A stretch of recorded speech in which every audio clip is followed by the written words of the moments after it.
It normally helps if we can hear ourselves, Bush. It I'll does, look doesn't give it? you this up. Does help if we can hear ourselves. Always start. Good point, me old cherub. I do try. Normally helps if we can hear ourselves, Bush. We can hear ourselves, Mush. It's always a start.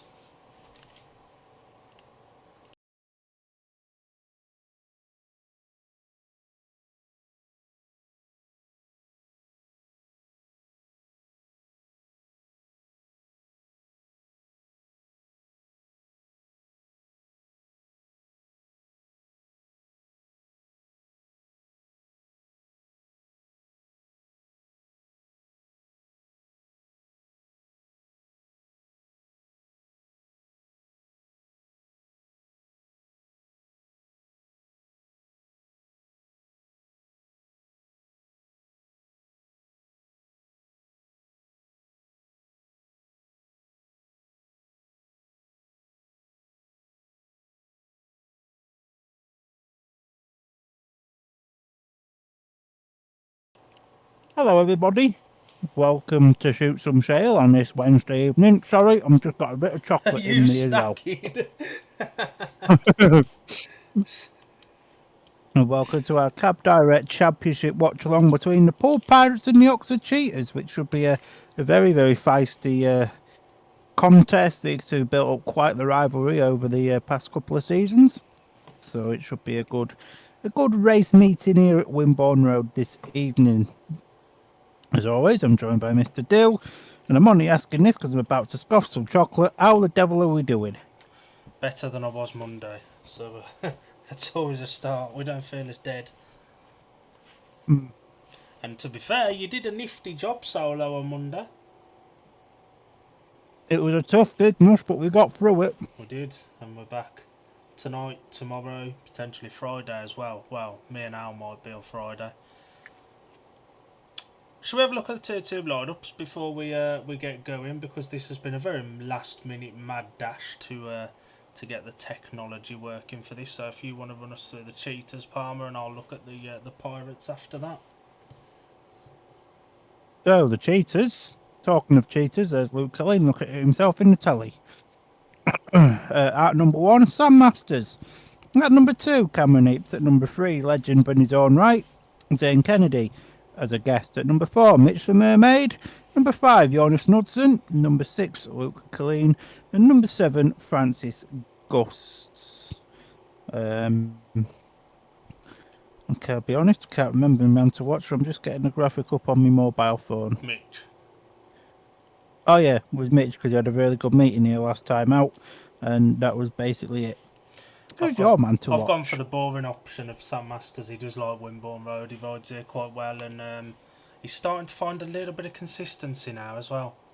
So I think he'll be the one to watch. I think he was the standout in that team. Although Oxford do look stronger than they may have now that Jonas Knudsen's in the lineup. Just a quick question then about Jonas Knudsen.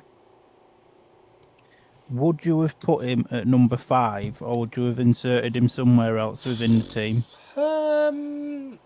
He's having a really good season this season, so he should be able to hold his own there. I think it was between him and Heaps, but we watched Oxford here last time, and although Oxford won, Heaps was crap. So putting him at number 2 with Sam may help him, and Oxford, to be fair.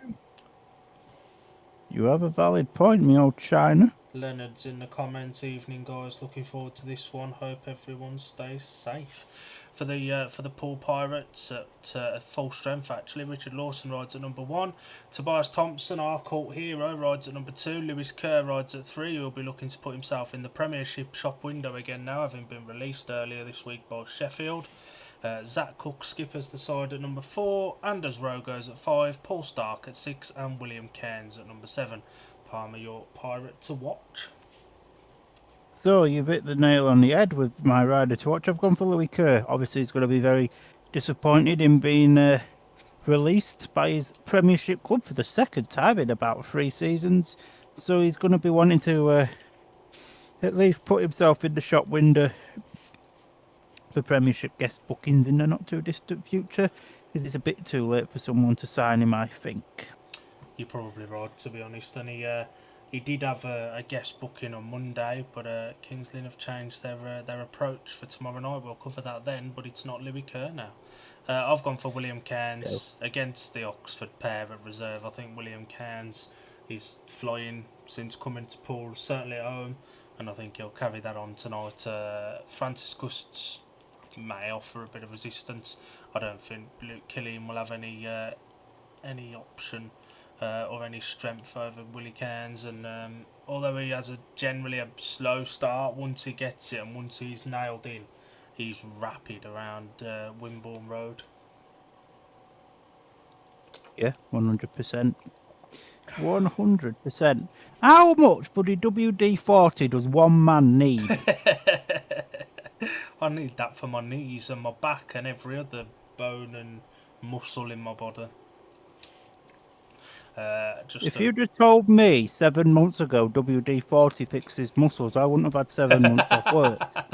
Just a note for anyone, if you do want to watch the meeting, it can be purchased through Pirates TV for the mere old price of $13.99, obviously run by our pal Mr. Andy Haig, who always does a good job, to be fair to him. And someone's bike's just stacked it. I think that's Sam's bike's just ended up flat on its side. Oh dear, oh dear, oh dear, oh dear. Big up Big Declan Kennedy on the spanners for his brother. Sam's having a good laugh about that. Win E in the comments evening, or we've got 9 people watching. If you are watching us, get in the comments, give us your predictions, give us your riders to watch if you want, give us your reactions to what's happening. Looks a decent crowd. Looks a very good crowd, actually. Poole versus Oxford always does generate a good crowd, doesn't it? It's true. And, well, you mentioned predictions. Let's put you on the spot. Score prediction for tonight. 54-36 Poole. Okay. Not too far off what I gone for. What I put on Poole's page. You gone 55-35? No. Ooh. They've put it on the story as well.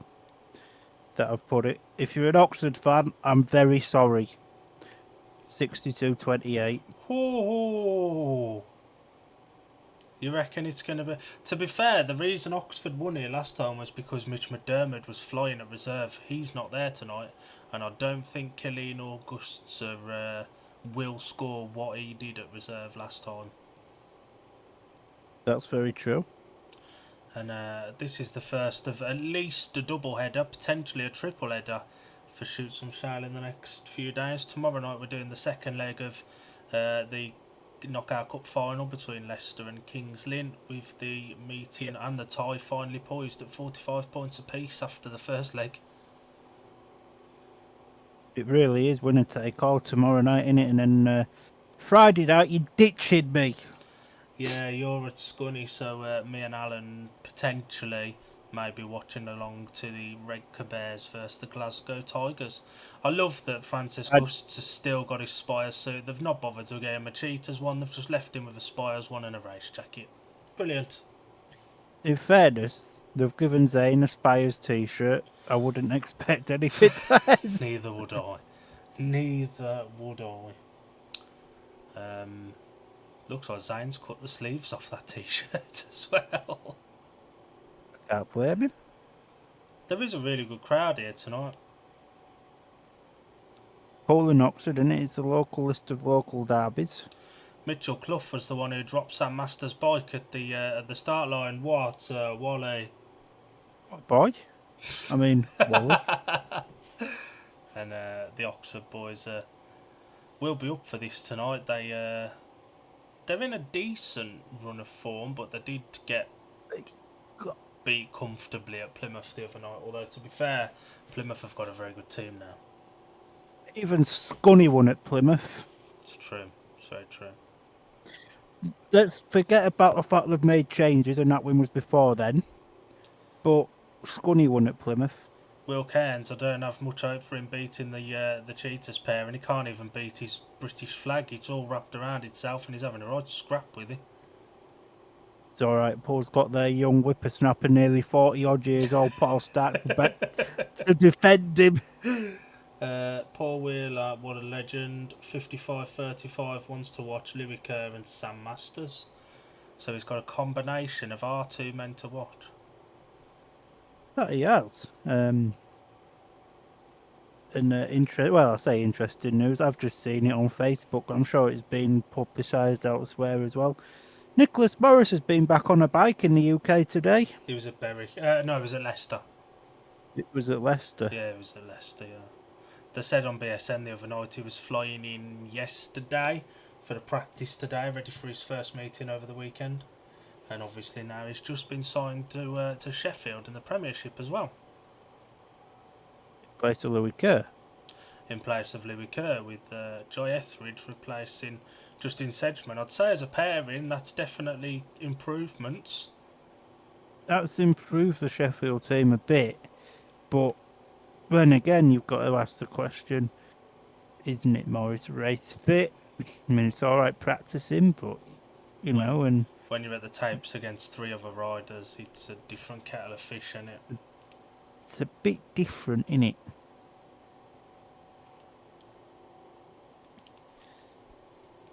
Luke Colleen still needs an haircut. He had the strangest off the other night at Plymouth. Do you wanna talk us through that?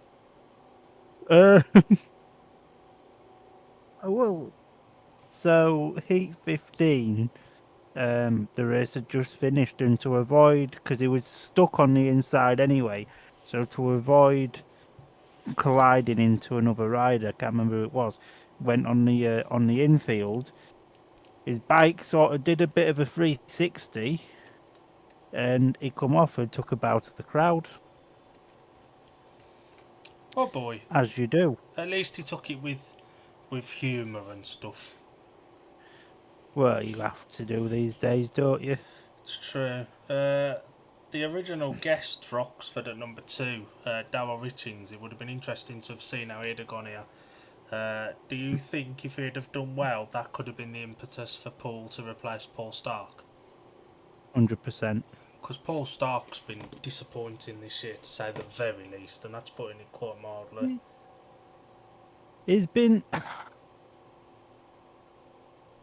a weird signing, hasn't he? Because with his experience and everything, you sort of expect him to do a lot better than what he has been doing. However, he has been scoring his average, and that's sort of like your main kind of goal, innit? Not if you score your average, and anything else is a bonus. Unless you're on a 2-point average, and if you score your average, you're a bit crap. And if you score less than your average, you're even worse. Yeah, basically that. We're on a little bit of a go slow tonight. It's nearly 7:45, and we've just got the parade done. They've had an overcast day apparently while we was having technical issues. Obviously, I had the stream on in my ears, and they've had an overcast day, so they held off on watering, and they've done a bit of a late water. And now the sun's come out. Which is why we've held up a little bit. Now the sun's come out. So, happy Wednesday. And, yeah, tomorrow night, so we've got Leicester and Kings Lynn. That'll be a belter of a meeting, I'm fairly sure of that. And then Friday, me and Alan will talk through Redcar and Glasgow, which will be fun, especially if Redcar win.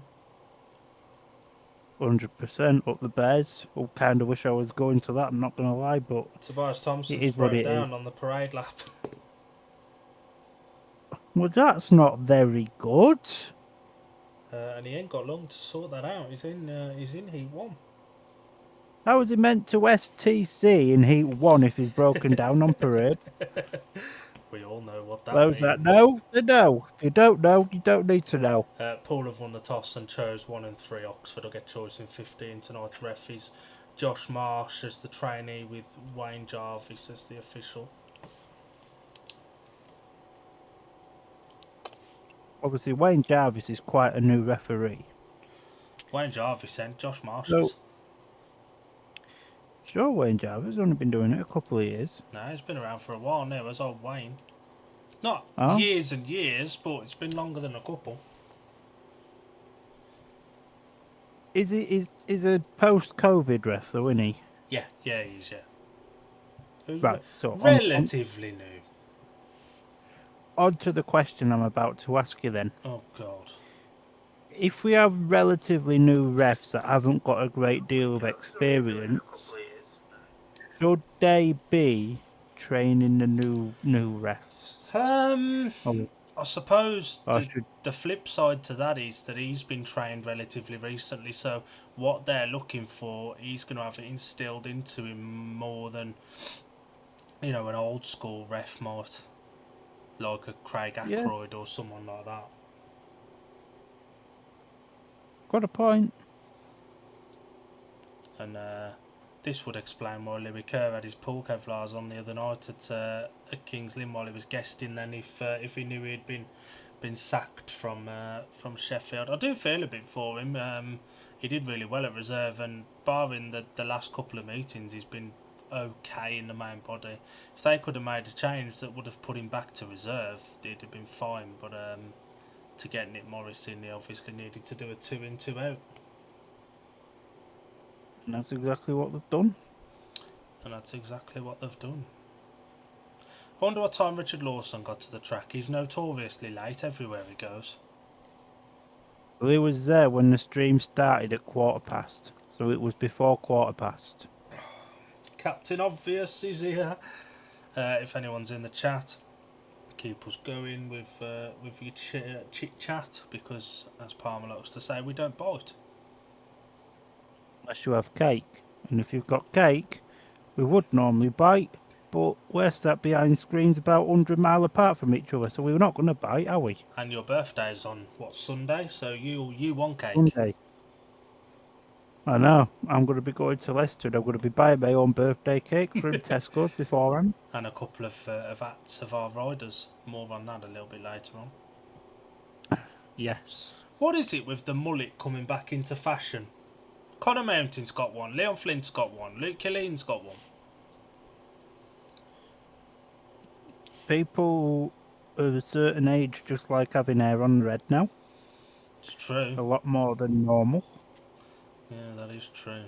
Justin Sedgman might like that, but he's got a right ball patch coming. Oh, and he just, mind you, I'm going very, very thin on top. So am I. I might be bald soon. You might come back off your holidays in 3 weeks, and I'll be bald.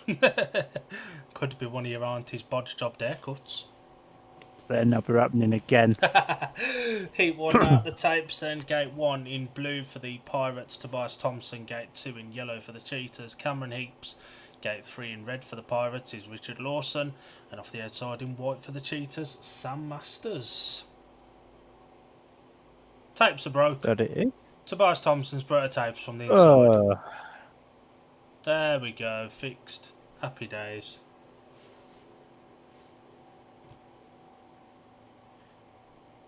big up the tapes fixers. And it'll be normal jobs tonight. I'll do lineups and results. Palmer will call the action as we go. Hopefully 15 tasty heats. Sometimes they're good between these two, sometimes they're a little bit boring. There doesn't really seem to be an in-between. There isn't, is there? It's weird. Will Cairns had his headphones on then. What do you reckon he was listening to? Got to be a bit of Taylor Swift. The Tobias Thompson classic STC. Over and over in his head. Yeah. If you know, you know. If not, I bet it's been edited out of the BSN edition of that now, so probably won't ever be seen again. Don't you worry. I can post the video. I've got it saved on my mobile device. I was not having an iconic moment like that be deleted forever. So, heat number 1, then the boys coming in to starters orders then. The riders look at the magnets, start match rocks away the tapes, rise away we go. It's a very good start there from Tobias Thompson on the inside there, and Richard Lawson and Sam Masters collide in the first bend. I think that might have been a little bit of bunching there from Mr. STC. Them two are alright though, they have a little handshake. They do get on quite well, Lawson and Sam. There, no malice in that. Tobias Thompson straightens up straight into Richard Lawson. Yeah, Mm. Tobias Thompson causes that. I think it will go down as bunching, but if there were to be an exclusion, it would be Tobias Thompson, I think. He does straighten up. Do you get a feeling it's going to be one of them nights?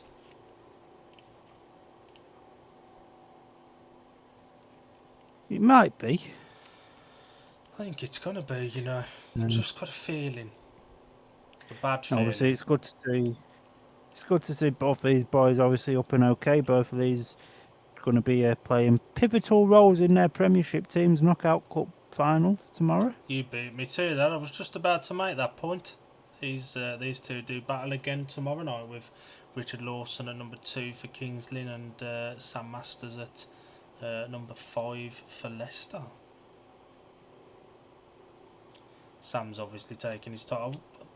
Ooh, I'll tell you what. Tobias Thompson is out of control going into that first turn. He is. It's going to be interesting to see what Joshua says. I don't know, personally, if I was reffing that, for me, Tobias Thompson causes that.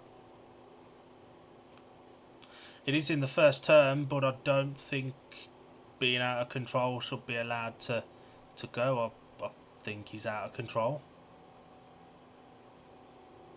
Let's watch it again. No one Yeah, near him. There's nobody near him. Yeah, no. That's, to referees, I would imagine that's probably all four back. No, I'm going to have to disagree with you on that. And anywhere else, Toby gets excluded All 4 riders back. because I think the refs got that wrong, I'll be honest. as I said, that just happened 20 metres after Tobias goes. But just because it's the first turn, he shouldn't be allowed to get away with being out of control. And he was.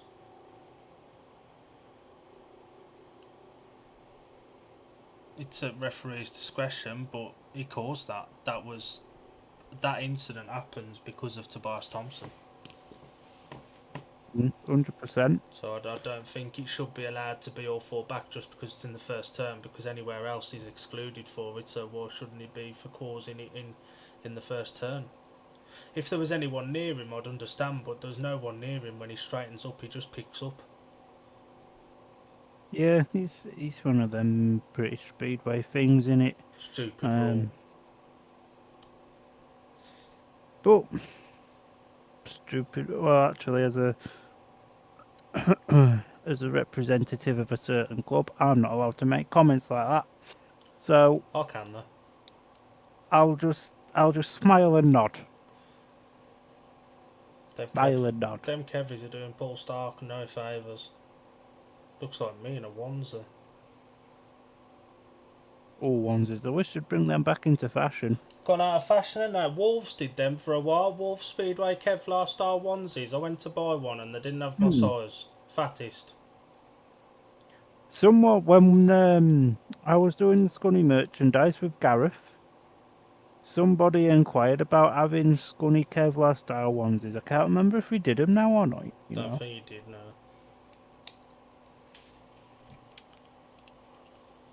I mean, I can't fit into my Scunny onesies. That's why they're hung up on the wall.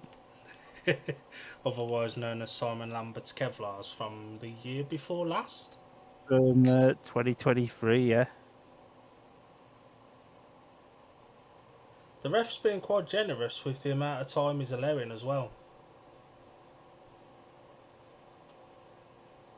He is.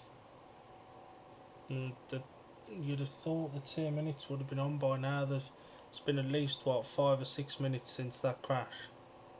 It's been a few minutes, hasn't it?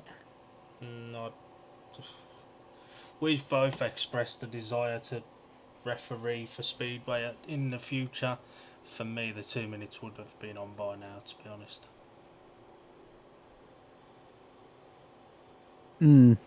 Yeah. There's a big Aussie feel to this Oxford team, even with the guest tonight now in Zane. I mean, there is 5 Aussies. Yeah, it's There's a bit like 5 Sheffield. Aussies, 5 Aussies, a Latvian and a Dane. No Brits. Brilliant. So getting the Brits out of work at Oxford Speedway. Sam looks a little bit in a bit of discomfort there, to be honest. That's because the brisket van had just sold out a brisket when he got there. Never forget. Never forget. I'm all the way from Australia, mate, just to try a bit of brisket. And if you ain't seen that video, source it out. It's brilliant. No, it's not like he's got a profession over here.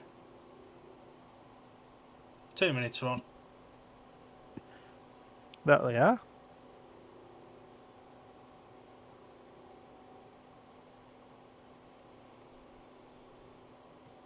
Sam making sure everything's in place and tight and stuff. Tobias Thompson and Richard Lawson have both made a good start there, and Cameron Hoops off 2 had completely missed it as well. So it's another chance for Tobias Thompson. It's another chance for Sam Masters to get over from 4, which, to be honest, at Poole this early on is not easy to do. No, it isn't. Let's have a butchers in the comments. Is anybody else in there? We've got 13 people watching. We have, yeah, it's just dropped from 15 to 13, but we're keeping steady numbers so far. The rerun of Heat 1, Gate 1 in blue, Tobias Thompson, Gate 2 yellow, Cameron Hoops, Gate 3 in red, Richard Lawson, Gate 4 in white, Sam Masters. We try again. If you try again and you don't succeed, just give up. Is that our method for dieting? That's my method. I like food too much, so the diet can sod off. Don't know what you're on about, Mush. My idea of a diet is just blowing the sugar off a donut. And putting what icing on instead. Oh no, that just makes it a little bit too sickly, especially when you've got a load of nice filling in there. Oh, you have stuffed donuts. Yes, I do. Anyway, from stuffed donuts on tweet number 1, we'll try again. The start marsh walks away, the tapes rise, away we go. It's a very good start once again from Richard Lawson there, and Sam Masters now looking to come round the outside of Tobias Thompson. Tobias says, oh no, you're not. Masters is there, he's like, watch me, pal. So Tobias has watched Sam Masters just go around the outside of him, and it's a little bit strung out now, to be honest, as we go into the second lap. Cameron Apes is struggling at the rear of the field, but Richard Lawson is extending his lead now over Sam Masters, who in turn is extending his lead over Tobias Thompson, although Masters is starting to look down on his bike if he has some form of mechanical failure. Tobias Thompson's not a million miles away to pounce, although Cameron Heaps is now starting to think about putting some pressure on Tobias Thompson. Richard Loss has checked out away and gone. He can go get himself a hot dog. But the big battle, to be honest, is more for that third place position. Tobias Thompson just about holds it, but Cameron Heaps is getting closer and closer and closer every straight and every bend as they come round. Then bends 3 and 4 for the final time. The clans clap for Richard Lawson. Sam Masters second. Tobias just holds on for third. Sam did not look comfortable there. He was having some right glances down at that bike and did slow down drastically in the last lap and a half or so. That he did. Good ride from Richard Lawson, made a really good start, dug in straight to the first turn, and Tobias Thompson was there, but a brave move from Sam down the back straight as well. 100%. And this is one Poole aren't going to want to lose. There is a little bit of a rivalry between these two teams, isn't there? Oh, massive. The result of Heat 1 was a win for the rider in red, Richard Lawson, second in white, Sam Masters, and third in blue, Tobias Thompson. 4 points to Poole with a winning time of 60.25. 4 points to Poole, 2 to Oxford. That was easy enough. Sun's out again. Sun's out, guns out. Good job we ain't at King's Lynn, we'd have a sun delay. Oh, don't mention sun delays at King's Lynn. I'm still not over the trauma of a month and a half ago. Very specific. Well, give or take a week. So it's either 6 weeks, 7 weeks, 5 weeks or 8 weeks. Yeah, one of them 4. William Cairns out in this one. He's can start meetings here quite slow, but by the end of the night, it's rapid, isn't it? It is 100%, and it's going to be interesting. Obviously, he's off gate number 4, which obviously has just pulled up a second place. Interesting to see how Luke Collin and more specifically how Francis Gus takes to this Poole circuit. Heat 2, Gate 1 in white, Luke Killeen. Gate 2, red, Paul Stark. Gate 3 in yellow, Francis Gusts. And Gate 4 in blue, William Cairns. Look how deep that rut is that Sam Masters came out of, and unsurprisingly, Will Cairns is trying to fill that in and go from the same one. Oh, she's deep, all right, Mush.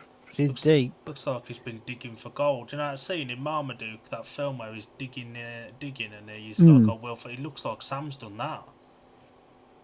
Probably has. Has Francis Gusts been here before? I don't think he was in the team No. when they came here last time, was he? No, he wasn't. This is Francis's first time here at Poole. Be interesting So to it'd see be how he gets interesting. on. He's been very stop-start, with Oxford. Him and Jonas Knudsen both have been, haven't they? Why would you sign a Danish rider, in particular Knudsen, to race a Wednesday, which is notoriously Danish race day? Oxford did it. Start Marshall walks away for heat number 2. The tapes fly. Away we go. It's a very good start there from the Oxford pairing, who currently lead on a 5-1. Now, what can that young whippersnapper Paul Stark do as he's looking to come round the outside there? But Luke Collin says, oh, no, you're not. Francis Gust is out there. He's in front. You'd have thought he'd have ridden this place 154,000 times before watching this. Paul Stark now trying to go around the outside there. Luke Collin not quite worked out. William Cairns is at the back at the moment. So it's currently the Cheetahs on a 5-1, which would give them the lead on the night as it stands. But Paul Stark is ever so close to Luke Collin. Now the big battle is that battle for second. Paul Stark giving it big uns as he go around turns 1 and 2. But Luke Collin's just extended his lead a little bit more. But Stark is just going a little bit too wide here. He should have just cut underneath him when he had the chance, but I think he's blown it now. The young whippersnapper that is Paul Stark, the Harbour Masters champion, of course. Can't forget that. But it's going to be a tapes to flag win for his first race ever here for Francis Gusts.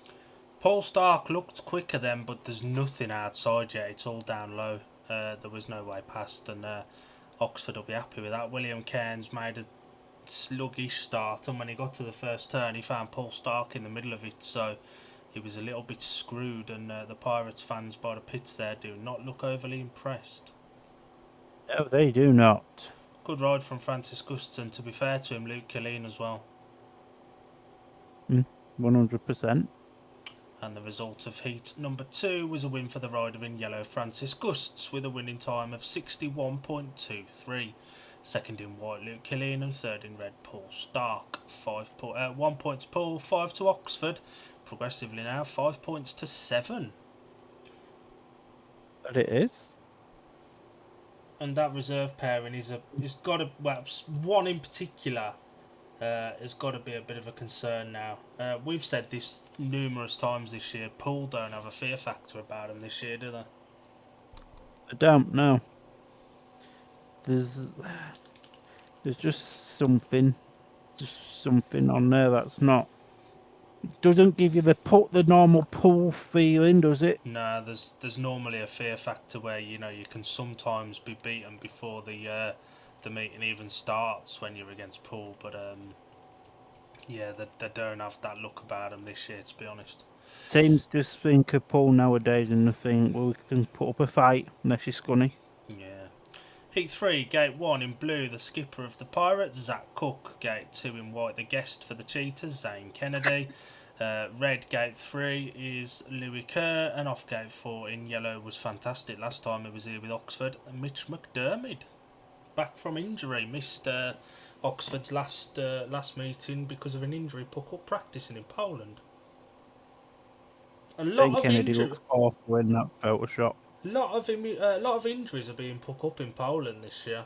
People say British tracks are dangerous. There's a lot more injuries being put up in Poland than in Britain this year. There is. Yeah, there is seem to be a big investigation going on about tracks in Poland now. Which, to be fair, is probably about time. Yeah, just looking at Mitch McDermott's bike covers, we'll have a discussion at the track grading heat for. Got a little topic for us Okay. to chinwag about. Oh, we like these. So the Star Master walks away for heat number 3. The tapes fly, away we go. And it is the Pirates that gate on a 5-1 with Lewis Kerr and Zach Cook. Zach Cook now just getting up the inside there, Lewis Kerr, but Lewis Kerr now back around the outside. These two are just going to team ride it out. Mitch McDermott, though, going round the outside to see if he can get round one of them. He's got round Zach Cook and Zane Kennedy. It's not a million miles behind Zach Cook either. So it's now Lewis Kerr that's got to do the battling. And, oh, McDermott goes wide. I thought Cook was going to kill him then, I'm not going to lie. And McDermott now looking to go around the outside here of Lewis Kerr. It's going to be close, but we can't see what's happening because the battle's at the back. But Lewis Kerr, cheers Poole TV, by the way, for changing the camera angle when you did. Thanks, guys. Lewis Kerr still got the lead, although McDermott is very, very close in that second position. I think Cook settled now in third and Kennedy's settled in fourth, but there's still a race to be had at the front here. Lewis Kerr's not got it all his own way at the moment. Mitch McDermott is virtually there. One mistake for Kerr, and he will be through, but it's a 4-2 advantage. And I believe we're all square. That was an interesting one, that, because Zach made the start and slowed down on the inside to let Louis Kerr past, and in doing so, Mitch McDermott got past him as well. Zach definitely slowed himself up to let Louis Kerr around the outside of him, and Mitch McDermott looked quick, and we know how Poole and Matt Ford and Danny Ford and Neil Middleditch work. I bet they're already tapping up Mitch McDermott for next season. It wouldn't surprise me, and we don't know what format we're going down yet. No, we don't, but he really likes this track, doesn't he? He does, and there's no assets either now, so it's not like Oxford can say no, you can't have him. Yeah, it's if they offer the right money, you know, could see him. Yeah. Heat number 3 was won by the rider in red, Louis Kerr, with a winning time of 61.22. Second in yellow, Mitch McDermott, and third in blue, Zach Cook. 4 points to Poole, 2 to Oxford, and we're tied up at 9 points apiece after 3 races. Mitch McDermott was definitely quicker than Louis Kerr then, but Louis Kerr just put the bike in the right place. Did look a bit vulnerable though. Mitch McDermott definitely found some speed where others haven't. 100%. You can't disagree with that. But if you watch this back straight now, as we watch the screen, you can see Zach slow himself up to let Louis Kerr round. He's looking. He slows himself up here for Louis Kerr to go around him, and then McDermott comes through as well. Yeah, it's just one of them, innit? But solid enough ride there from Mitch McDermott. I thought it was quite a good skilled ride there, and I thought Zach was killing everybody there. Yeah, it was. He held that on very well indeed. All 3 of the first 3 races have been won off gate 3, which is the gate that Anders Rowe finds himself on in this one. That it is. Be interesting to see how Jonas Knudsen goes at number 5, like you pointed out earlier. The lineup of heat number 4, gate 1 in blue, William Cairns, gate 2 yellow, Francis Gusts, gate 3 in red, Anders Rowe, and gate 4 in white, Jonas Knudsen, who him and this pairing for Oxford both available tonight because of early postponements in Denmark. That it is, 100%. It's madness, isn't it? I don't know who the guest was supposed to be. I'm sure Gusts was initially slated to ride anyway. But according to the British Speedway website this morning, Richins was at 2. He was in for Knudsen. It was meant to have been in for Gust's first, and Gust's meeting got called off. So then he was going to go in for Knudsen at 2. But then obviously Knudsen's meeting got called off. Zane was always booked to ride for Jordan. So Darrell got to stay at home. He's probably watching this on Pirates TV. Who knows? The start master walks away then for heat number 4. And Francis goes, what a start there. He's a very good gator around here. And to be fair, Jonas Knudsen's with him. The Cheetahs on a 5-1 advantage at the minute. And this 62.28, I've been saying, is well out of the window. Now, what could Rowie do as he gets himself to the inside there? Francis goes, a good ride there from Anders Rowe, and now Francis Gus looking to go up the inside here of Anders Rowe. I'm slurring my words. I'm not pissed, I promise. But it's about that was going to be close. We've got a few technical glitches on the stream here, so I do apologise. But it did look like Anders Rowe had just got underneath the inside ear of Jonas Knudsen, and he'd not quite done it. Now Rowe's trying to go around the outside. Done it. Gus, not Gus, Ooh. just Knudsen goes to the outside. Oh my God, I'm having a bear here. I do apologise. Rowe is not giving up though at the moment. He's got the back straight. I think this is the last lap to go, and now Knudsen. Yeah, Knudsen goes wide, Rowe to the inside. Knudsen gets Ooh. there. Brilliant ride from Jonas Knudsen. That Rowe was definitely quicker. Will Cairns is disappointing early on. Watch Will go out and win Heat 8 now. He started really slow last week, so it would not surprise me. But Anders Rowe was definitely the quicker of the two riders there, but just couldn't make it past. And he paid the price for a bad gate then, because Anders Rowe was last from the tapes, and I think that ultimately was the deciding factor. Will Cairns looks down in the dumps. He looks quite beat up, dare we say. He looks like he's giving himself a bit of SH1T. Almost like that hype that everybody was giving him has gone to Poole. Heat 4 was won by the rider in white Jonas Knudsen with a winning time of 61.64, second in red Anders Rowe and third in yellow Francis Gusts. 2 points to Poole, 4 to Oxford. Poole are on 11 after 4, Oxford 13 as we go into the first track grade. So, discussion time, Palmer. We found out earlier this week that Ty Wuffenden decided before he even got back on a bike in Poland that he was going to be coming back next year. What are your thoughts on that one?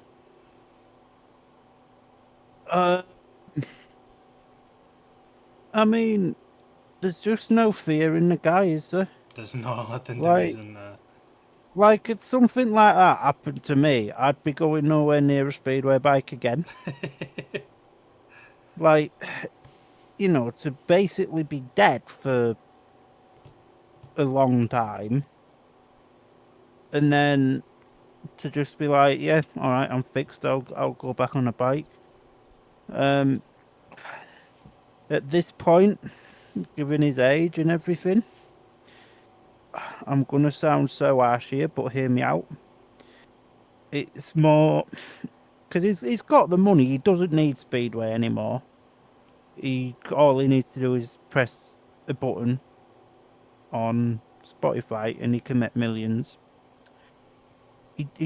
It's more stupidity, over bravery at this point, if you ask me.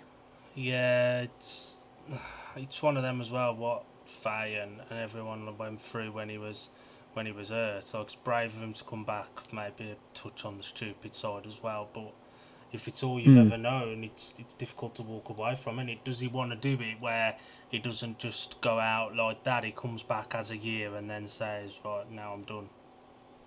Maybe. I think some riders need that year to sort of just like, you know, you have an incident like that and they need that almost like that year's closure, just to be like, right, we've done that last year. I'm content with my lot now. So maybe he's one of them that needs that. Who knows?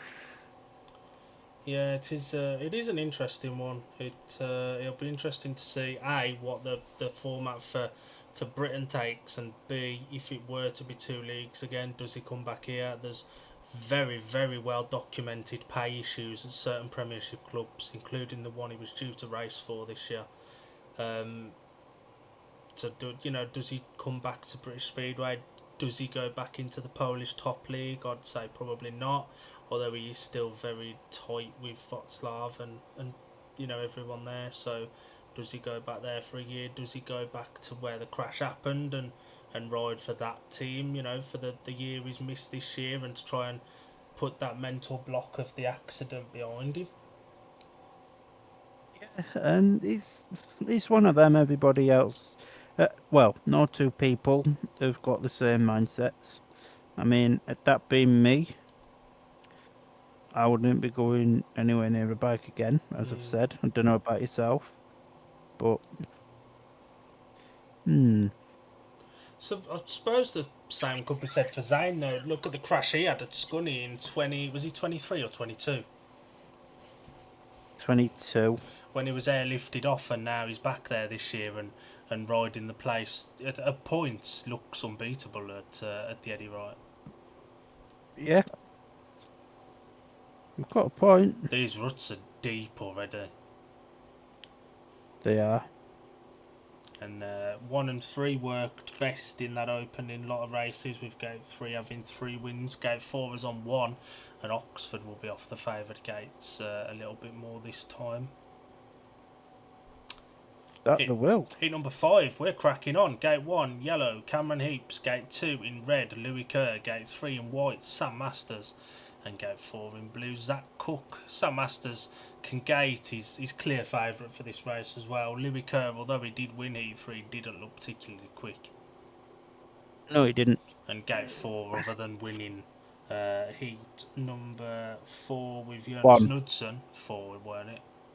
Lawson won. He won it 1 as well. Oh no, Lawson was off Sorry. 3. Sorry, ignore me. Are you drunk? No. Not yet. Gate 4's win was Jonas Knudsen in the last one. It was one of them, wasn't it? Yeah, I'll take your word for it. You got 4 to pick from. Almost like Who Wants to Be a Millionaire, the £1 million question. Start Bash there walks away for heat number 5 for Tapes to Rise. Away we go. So good start there from Lewis Kerr actually, and Zach Cook go round the outside of Sam Masters, and them two, they're just looking for each other to try and team ride Sam Masters out of it, although Masters is looking to come round the outside here of Louis Kerr, and he's done Louis Kerr nicely as they come on to the next lap, and now Sam Masters has got Zach Cook set in his eyes, but at the moment this ties the scores up at 15 points apiece as Zach Cook's now he's almost extending his lead now over Sam Masters every time he comes out of a bend. And to be honest, Cameron Heaps is not a million miles off Lewis Kerr at the back. And one mistake from Lewis Kerr, Cameron Heaps is going to be through.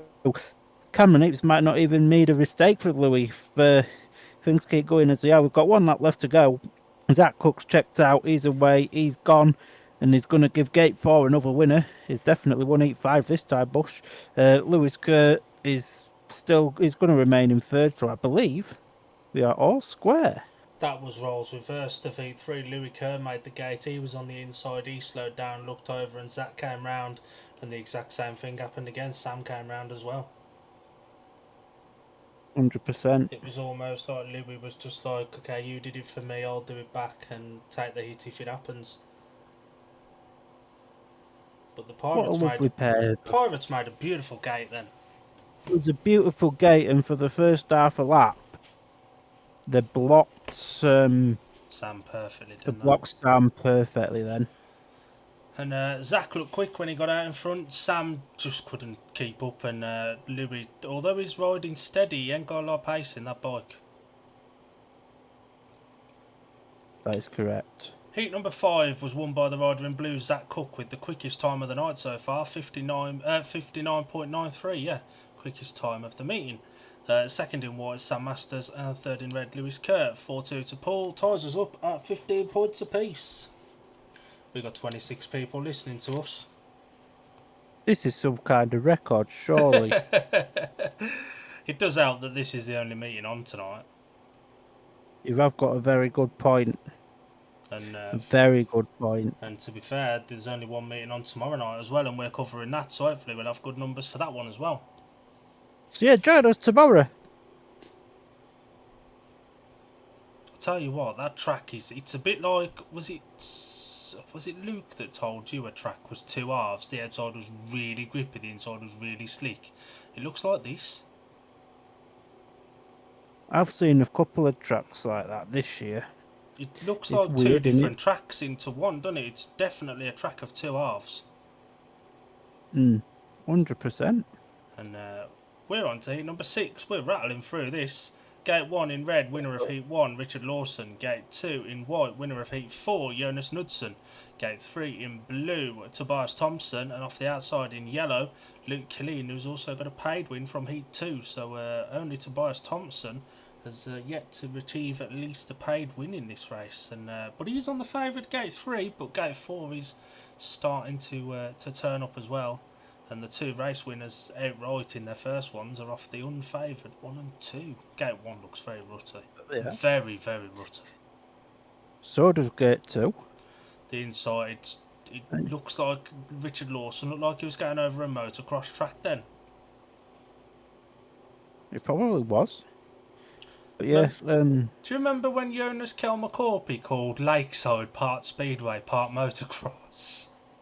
oh, I remember it very, very well. I don't think he was the only person to say that about Lakeside. We're up at 30 viewers. I think that is a record for us, to be fair. This is now, isn't it? Couple of fat lads talking about Speedway, and 30 people are sat here listening to us doing it.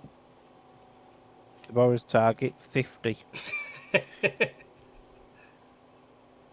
Not that we get paid or anything for this. This is just all out of love for Speedway. The start marshal walks away for it. Number 6, the tapes rise. Away we go.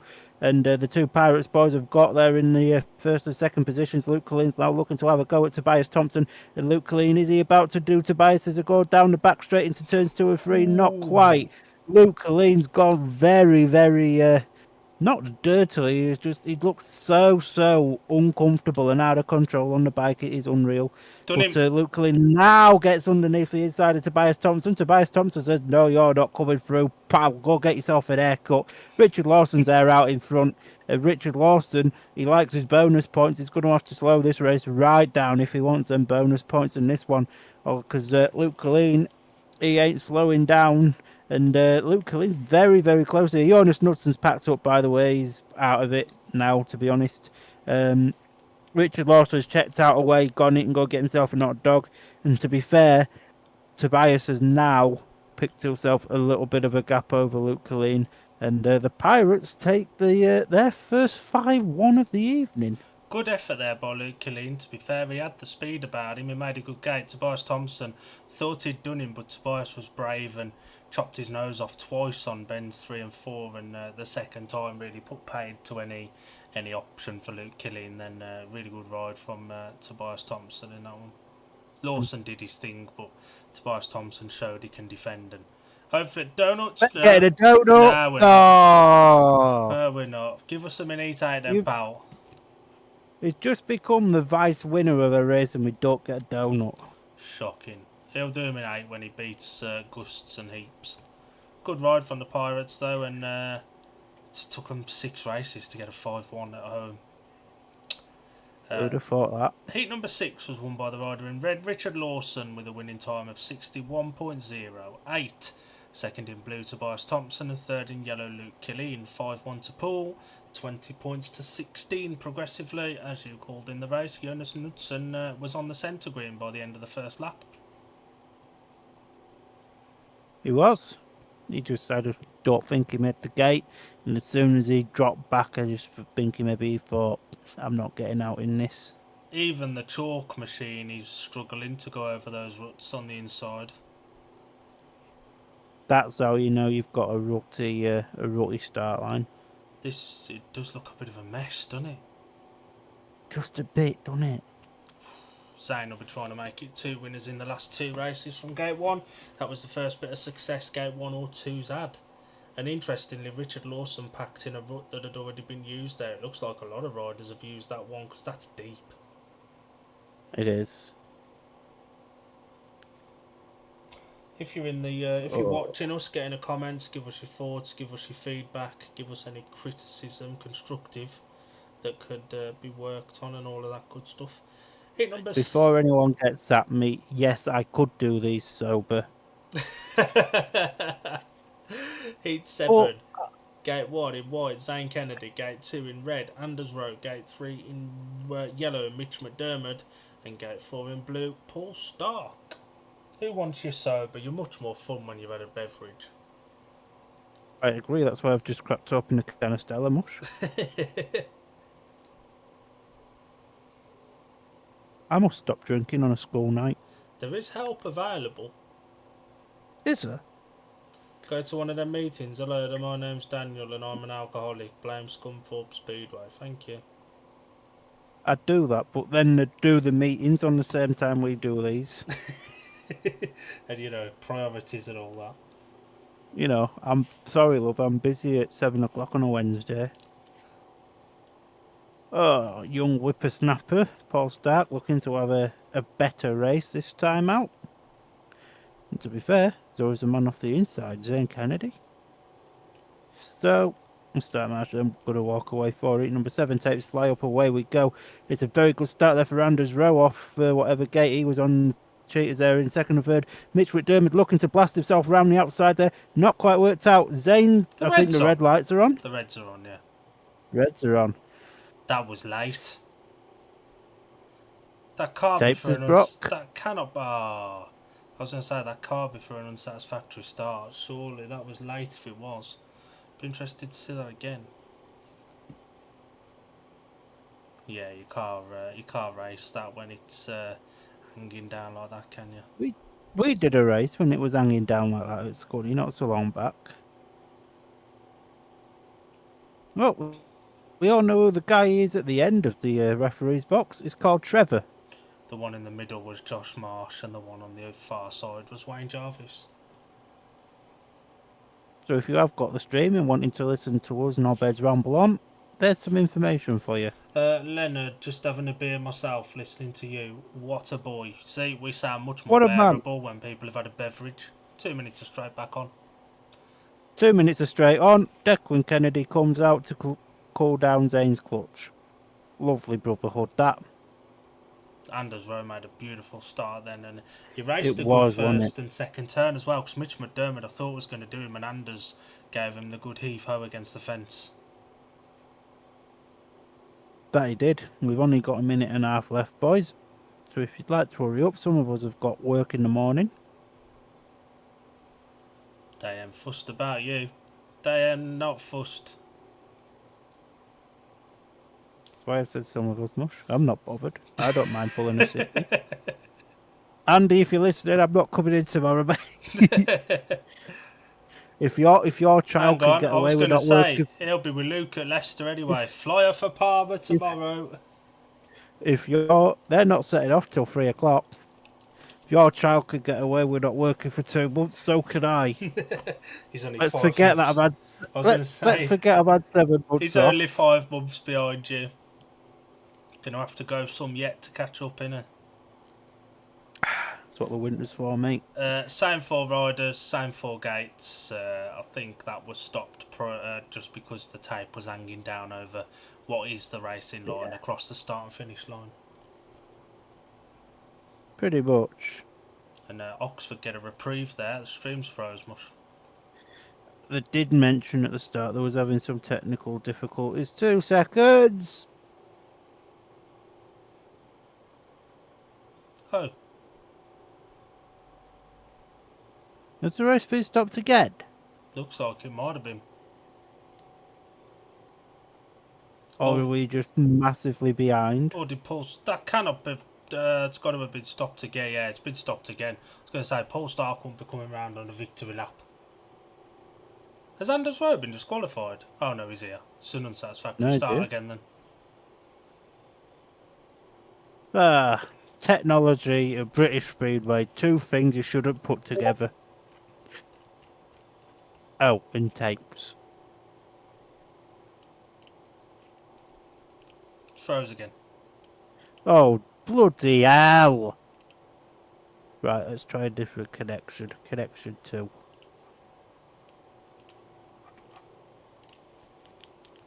Right, we're up and running. Mitch McDermott's leading, Anders Rowe is in second, Zane Kennedy's in third, young whippersnapper Paul Stark is at the back, and now what can Anders Rowe do? He's trying to put some pressure on Mitch McDermott. It's not quite working out so far, and it's going to be a 4-2 to the Oxford Cheetahs as it stands at the moment. We didn't quite see the start there. We do apologise. Technical difficulties, they are a thing.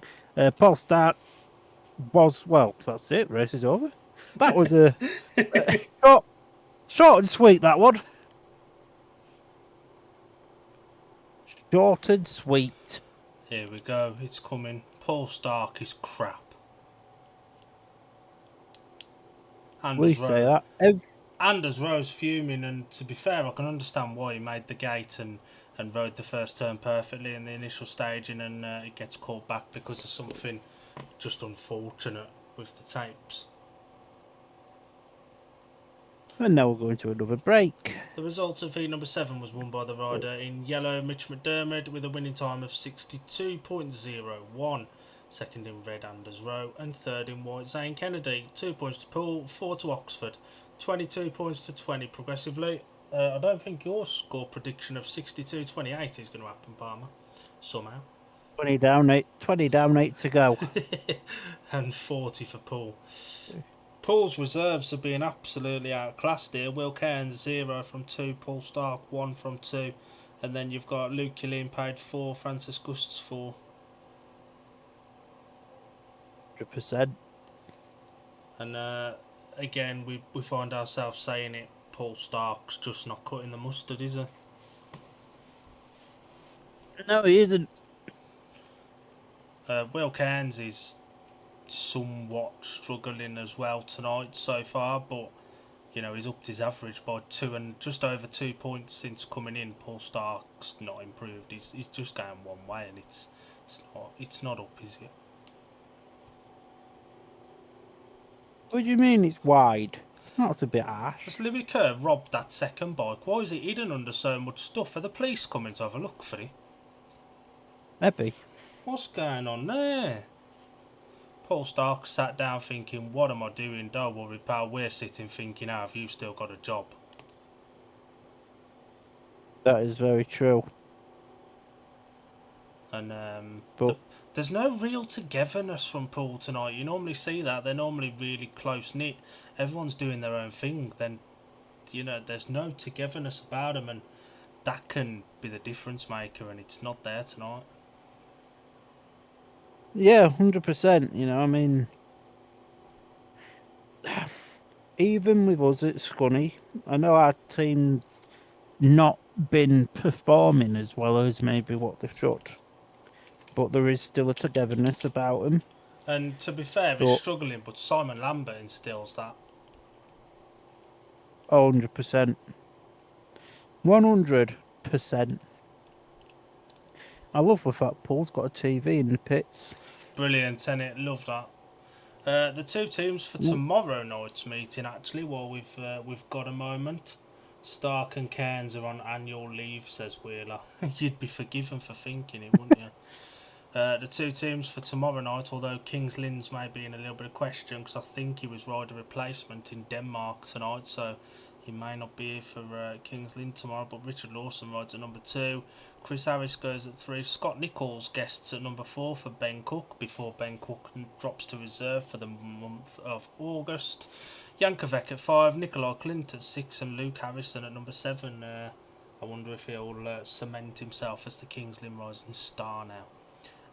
Leicester are unchanged from Monday. Couldn't possibly tell you, but Leicester are unchanged from Monday with Max Frick, Tom Brennan guesting at number 2, Ryan Douglas, Carl Herve, Sam Masters, Drew Kemp and Joe Thompson. Drew Kemp needs to be a hell of a lot better than he was last night. He was awful Monday night, so he was bloody awful on Monday. I know Drew's been at Leicester actually today practicing. I'd imagine most of the team have, to be honest.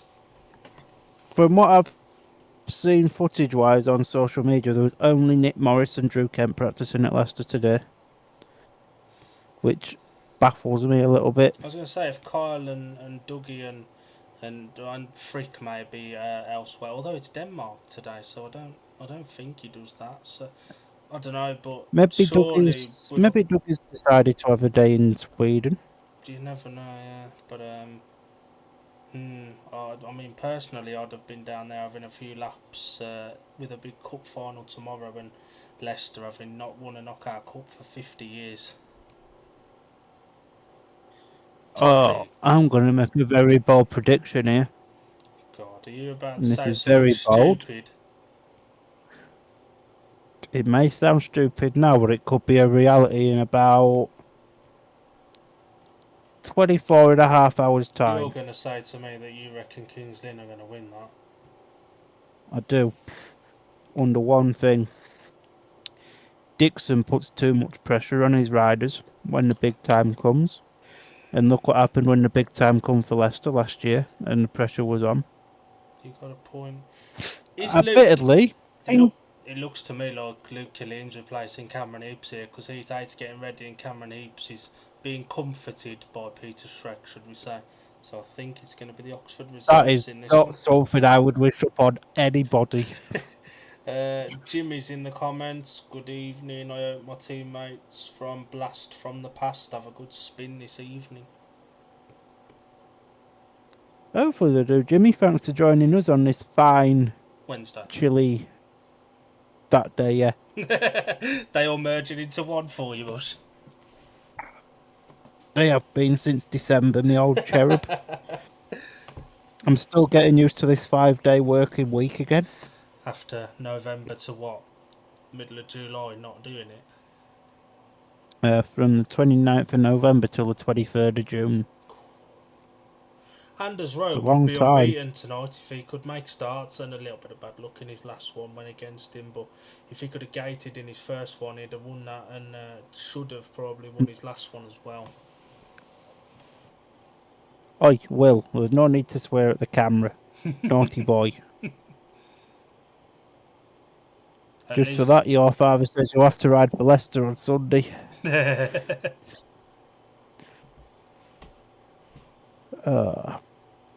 I apologise for the bad puns. I apologise. Are you blaming the Stella? Absolutely not. Stella's the love of my life. Richard Lawson's changed something on his bike because he's just took it for a spin down the pits, so he wasn't happy with something that's going on, and that's strange considering he's won his first 2 rides. And it's not like he's won them like uncomfortably either. He's won them at a canter. Cameron Heaps is staying in. Look at that water bowser.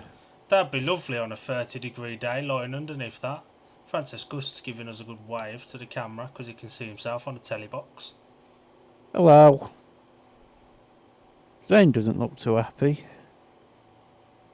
He's having to wear that Zane bloody wants to watch Oxford the telly. top. To be fair, yeah, I'd look like that if I had to wear an Oxford top. I'll wear most clubs' tops apart from 2. What's Peter Schreck Maybe hugging 3. all his riders for? Come on, pal. Francis Gust's like, yeah, whatever you say, mate. Maybe the boys have said, if you give us extra moral support, we'll buy you an extra kebab on the way home. Because let's be honest, much like myself and you, Mr. Dill, Peter Schreck ain't the finished of chaps. No. Got a point. We want Tobias Thompson to win this through no bias, we just want Tobias Thompson donuts. Yeah, that's basically it. This is the only reason we buy and watch pool meetings. We want Tobias Thompson donuts. And maybe he might do a Plymouth special against interview. on Saturday on BSM? Workington. Ooh. Because Workington are at Scunny on Friday, then they're at Plymouth on Saturday. Bit of a jaunt, isn't it now? And obviously there's a SGP2 on Friday and SGP from Riga, Latvia. Yeah. Over on Saturday. Definitely not going to cry when I watch that because I should have been there. Damn you, broken ankle. That wasn't even broken. Jimmy says, come on the Cheetahs. He's just ruined it. Just ruined it. We are completely unbiased here.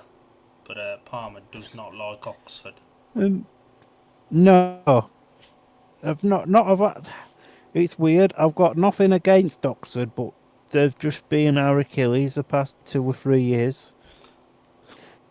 But I am glad that Zane scored a point for you. We're at tapes for Heat 8, Gate 1 in yellow, Francis Gust's Gate 2 in blue, yet to score, William Cairns, Gate 3 in white, also yet to score, Cameron Heaps, and Gate 4 in red, paid winner last time out, Tobias Thompson. But it is. So Gates 1 and 4, theoretically the riders off those gates are favourites here. On 4 and paid 4 you've got respectively. a point. Cameron Heaps did look better last time out, but he cannot gate for Toffee. And to be fair, when he's on it, William Cairns can. But nobody's won off Gate 2 yet. I mean, if you was offering me toffee mush, I'd gate. Get paid in sweeties. Oh yeah, I'd struggle with the rent, like, but I'd take it. Offer your landlord some Werther's original. Yeah, This we'd race has still end up been going to the dog. This race has been fantastic for the home team. 5-1s and 4-2s, predominantly 3-alls. No heat advantages against, according to the Poole TV stats. Is that about to change? Who knows? Them Poole TV stats are pretty cool out there. You can tell that the same people who do this are involved with BSN Kaya. Yeah, I think BSN do these, Poole and Oxford the same with the work with Andy Haig to do them all. The tapes rise anyway for heat number 8, and Francis Guster's got there and has been joined by Cameron Eates, to be fair. What can Will Cairns do as he barges himself up the inside there? Now Cameron Eates blasting round the outside. Will Cairns says, oh no, you're not, pal. Now what can Tobias Thompson do? Is he going to STC or is he just going to stay at the back? But this is a good ride here from Francis Gus out in front, who's took a big liking to this Poole circuit. He's checked out away, gone, he's got himself a hot dog. I think Will Cairns in now, pretty settled in second, and the big battle is for third. Can Cameron Heaps hold off the battle of Tobias Thompson? Now Thompson looking to come up the inside there as Heaps goes wide. It's very close between the two as they come round turns 3 and 4. Now Heaps goes wide again. Thompson looking to go up the inside. It's not quite. We've got 1 lap left to go, I think. I'm not good at counting, sauce. But it's at the current point of time, it's going to be a 4-2 heat advantage to the Oxford Cheetahs, unless Tobias Thompson can do something very, very special here. No, he can't. We're not getting them donuts. We're not. See, we've even left Dill speechless. We're not getting donuts. Tobias Thompson should be annoyed with himself there, to be honest. He made an awful gate. The Poole boys were tripping over each other. William Cairns looked quicker. Tobias Thompson looked awful.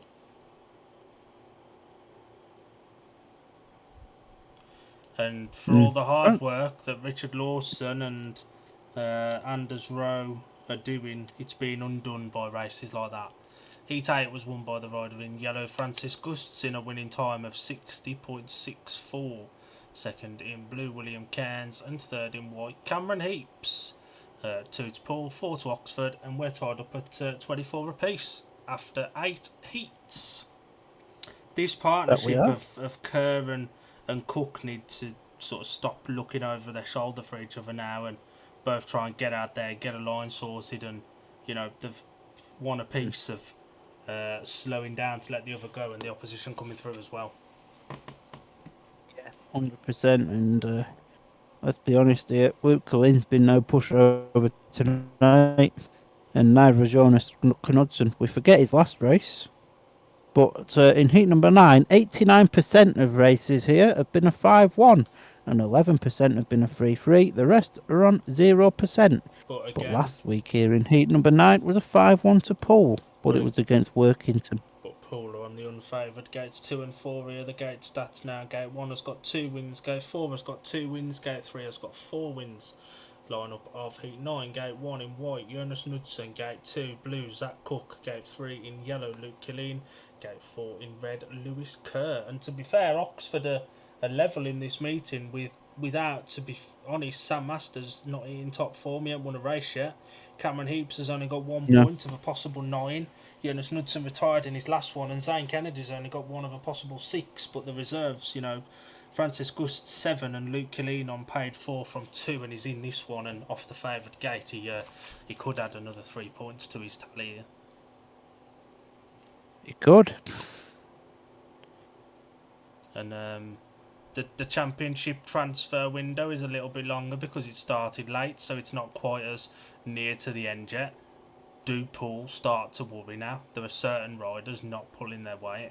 Do you look at changing that now? I'd be surprised if there wasn't already looking at their options.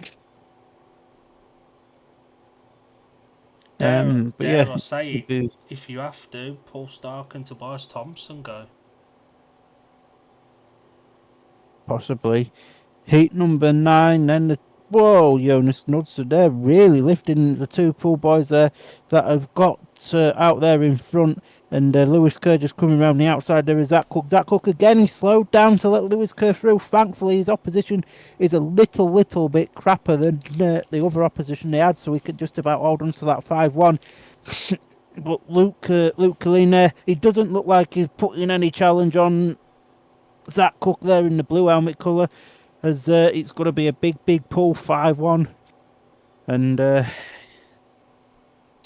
yeah, Oxford don't really have any answers Quite to spread out the this one, isn't Pirates in this one, innit? It's quite spread out. Races like this are a little bit harder to commentate on, but we've only got one lap left to go. And yeah, Jonas Knudsen's going to score nil power in this one.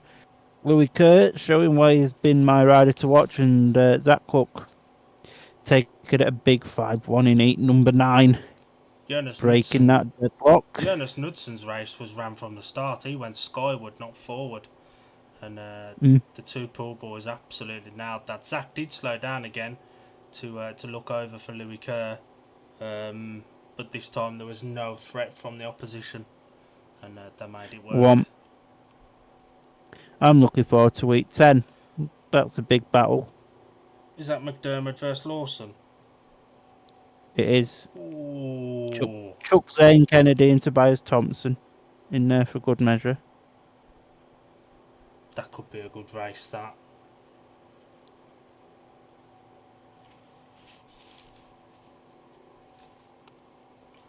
And this pairing do keep looking out for each other. Lewis Kerr looked a lot quicker there. And the result of heat 9 was a win for the rider in red, Lewis Kerr, with a winning time of 61.67. Second in blue, Zach Cook, and third in yellow, Luke Killeen. 5-1 to Poole, 29 points to 25. Jimmy says Stella and donuts. Oh, wish I had donuts now. The Stella's going down nicely, but the donuts aren't there. Basically, yeah.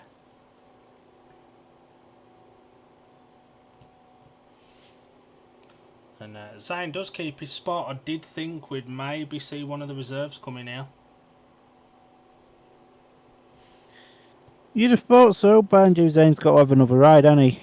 So I don't think Cameron Eaps will be out again. I think one of the reserves will replace him. And Richard Lawson is off gate 4, which has just won that last one actually. So, and this one's been a good race for Poole as well. Heat advantages of a shared heat at worse. But Mitch McDermott will have other things to say about that. Yes, he will. So the lineup of Heat 10 as we reach 2/3 distance. Gate 1 in yellow on 5 points so far, Mitch McDermott. Gate 2 in blue, Tobias Thompson, with 3 paid 4 from his 3 rides. Gate 3 in white, Zane Kennedy, just a single point so far. And Gate 4 in red, unbeaten from his 2 starts, Richard Lawson. This could be a right battle, this. Could be a very good race, yeah. But as with most races, we could hype these up to Poole. Jimmy says there's a lovely donut stall at Glasgow, could tempt you up north. If I didn't already have plans for the Sunday, you could have had me tempted. Iron Brew Donuts. Don't you tempt me with a good time. I hope Alan wasn't listening to that. Sorry, 10 to 9, he won't be at football, yeah. Start Marshall then walks away for heat number 10. The tapes fly, away we go. It's a good start there once again from Richard Lawson, who gets to that first turn first, and it's Zane Kennedy there in second. Tobias Thompson blasts himself up the inside there of Mitch McDermott. Mitch McDermott surprisingly at the back in this one. At the minute, there's still like 3 laps left as we go into lap number 2. Richard Lawson's away and gone. Zane looks very settled there as well, to be honest. In second place, Tobias Thompson. He's got Zane Kennedy in his sights, but he's also very wary that he's got to challenge a very impressive Mitch McDermott and keep him at the back. So If you're Tobias Thompson, what do you do? Do you go for second, or do you just stick to that third place and keep Mitch behind you? Who knows? But Richard Lawson, he's checked out away and gone. And Tobias Thompson's closing in on Zane Kennedy. Thompson up the inside there, Kennedy to the outside. Kennedy's just about still got the advantage. Mitch McDermott's now a mile off. It's amazing how things change in Speedway, and it's going to be Lawson's with it. Kennedy second. That was something. That was a good last lap. Good start there from Zane Kennedy. Richard Lawson was away and gone. He was in a different stratosphere, and Tobias Thompson had speed on him, but he went for the dive bomb up the inside of Zane Kennedy and found himself down a bit too low. The line's not there now, and Zane just put his wheel in the dirt and came back around him, and that was all she wrote. If he'd have stuck with an outside line, I'm fairly confident he'd have made a move stick. As we can now see, as you know, I think you elaborated on it a little bit earlier. This track now looks half motocross track, half M25. It looks rough, doesn't it? It's so slick on the inside, the sod all there, and on the outside you could grow spuds. Heat 10 was won by the rider in red, Richard Lawson, with a winning time of 60.47. Second in white, Zane Kennedy, and third in blue, Tobias Thompson. 4-2 to Poole progressively now, and the tactical substitute option is now available for Oxford. Who'd have thought that a couple of races ago? Poole 33, exactly. Oxford 27. Now, do we see maybe Mitch McDermott coming for Cameron Heaps in Heat 11 to partner Sam Masters? That's probably the pairing you'd put together, and Mitch McDermott is probably the best of the top five. I know we weren't really in that one, but maybe Francis Gusts comes in as a reserve change and they keep the tactical for another one. Sam looks like he's changed bikes. Paul Stark here 100%. For probably his last race of the night. I think Heat 8 showed Will Cairns he's starting to get it together. If Stark again fails to score in this one, I could see him being told to go and pack his van up for the night. And it is Francis Gusts in yellow as a reserve change, and when you've got him at reserve and he can come in rather than using your tactical, it's not too bad. And the last two races have both been won off gate 4. That it has. And Francis, as you said, has been very, very impressive tonight. There's a lot of pressure on Anders Rowe here, because with all due respect, I don't see Paul Stark doing very much. Heat number 11, gate 1 in red, 4 points so far to his name. Anders Rowe, gate 2 in white, also 4 points to his name so far. Sam Masters, gate 3 in blue with a single point to his name. Paul Stark, and off the outside in yellow, the high scorer in this race, the Oxford reserve switch. Francis Gusts replaces Cameron Heaps.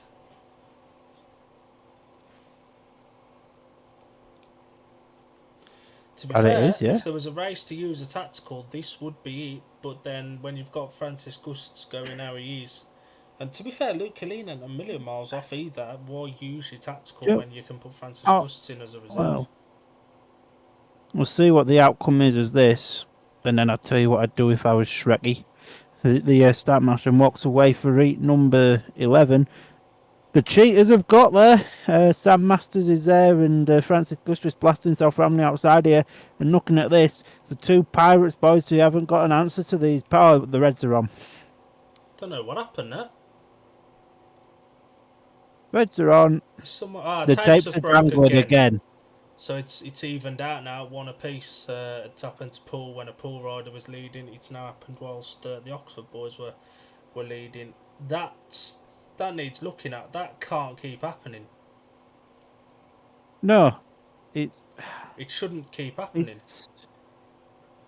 The only real explanation is that part of the tapes getting caught on whoever's off gate 4's bike. I don't know. Anders Rowe will be a relieved man because he completely made a mess of that start. Mate, I was about to get on Alan's private jet to Poole. Richard Lawson's having a good run with a clutch cooler. Most people go to the gyms to get exercise. Richard Lawson, rerun with clutch coolers. Is that a very Barussi looking Matt Ford there talking to Shrek. Could be. 2 minutes on, it looked like him. I Has he left his there's chateau just, in El Francais? to be honest with you, I'm slightly concerned because can you remember that thing that I told you about that got my number and everything from that specific dating site? Hmm. Well, there is a human being in that crowd by the pits that looks exactly like that, and it almost feels like she's watching me from Poole. That is But Matt Ford. that is Matt Ford. In his Because shorts. And of course, who else white trainers in on the a right speedway mind track. wears a white blazer and white trainers to a speedway track? Especially when it's as dusty as this has been. Heat 11 at Exactly. Poole does not favour Poole at all. No heat advantages for, and the majority of heat advantages against. And to be honest with you, looking at this lineup, It's going to be another one. I wouldn't favour the Pirates either. No, man. Anders needs to make a better start than that time. He was cut adrift from very early on, but we know Oxford fans and we know how they work. They'll have a good moan about that, but you know it happened when Anders Rowe had the lead earlier as well. You know it's not just impacted them tonight. It cost Anders Rowe potentially a win in a race earlier on as well. 100%. Same four In riders, 11. same four gates. And the ref's consistent. He stopped it for that one. You have to stop it for that. It's dangling over gate 3 and 4. You have to the next. You have to, don't you? It's dangerous. Yeah. Stat Marshal walks away then for it, number 11. The tapes rise, away we go. Again, Sam Masters has got there, and so has Francis Gus. Francis now blasted himself round the outside, and it's the same as it was the first time around, as the Cheetahs currently on a 5-1 advantage. And yeah, the Poole boys just don't look to have an answer, do they? I mean, Francis Gus, how bloody wide did he have to go? Did he just want to go and see how the houses were getting on at Swindon? But and Sam's just riding a conservative line here, to be fair. Anders just hasn't got any answer to him. He's close, but there's just no cigar. And Paul Stark just kind of exists, to be honest. No disrespect to Paul Stark, but he's a bit crap. We've got one lap left to go. Oxford have got to get a 5-1. So my theory of what I'd do if I was Shrekky ain't going to happen now. Team managing skills with Dan Palmer can be available for $24.99 for a half an hour session. And just as Poole pull out a lead, they hand it back again, and it's what we've said. They usually have a strong reserve, and Will Cairns starts meeting slow. Paul Stark is awful. There's no other way to say it is awful.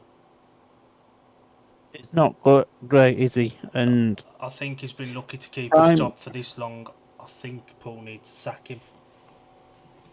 Time is running out big time if they want to make changes, especially with the playoffs in mind. 100%, and you need a decent reserve, and Oxford have got two now by the looks of it. The result of Heat 11 was a win for the rider in yellow, Francis Gusts, with a winning time of 60.78. Second in red, Sam Masters, and second in white, Sam Masters. Third in red, Anders Rowe. 1 point to Poole, 5 to Oxford, 34 points to 32. And we're on the interval. They need to put some water on this track because I can barely see the racing through the dust. I need to put some dirt on it. You couldn't do anything with that outside, could you? It looks like a BMX track. Oh. And to be fair, they could do with really looking at these tapes. Yeah, and I presume they'll have an interval now, which isn't. They normally do. Isn't great because it was a Poole always used to come stronger in the second halves, but back in the Worrell King Lawson era. To be fair, that was Winchester. They've done that a lot this year. They've come better in second halves of meetings, but they don't look like doing it tonight. Oxford, if anything, look like they're getting stronger. Oxford to Poole are what Oxford are to Scunny this year. They're the Achilles heel, aren't they? Oh, I mean, I can't say anything about Achilles, but you know, you get the point. I do. Do you want to quickly run us through the scorers up Uh, to now?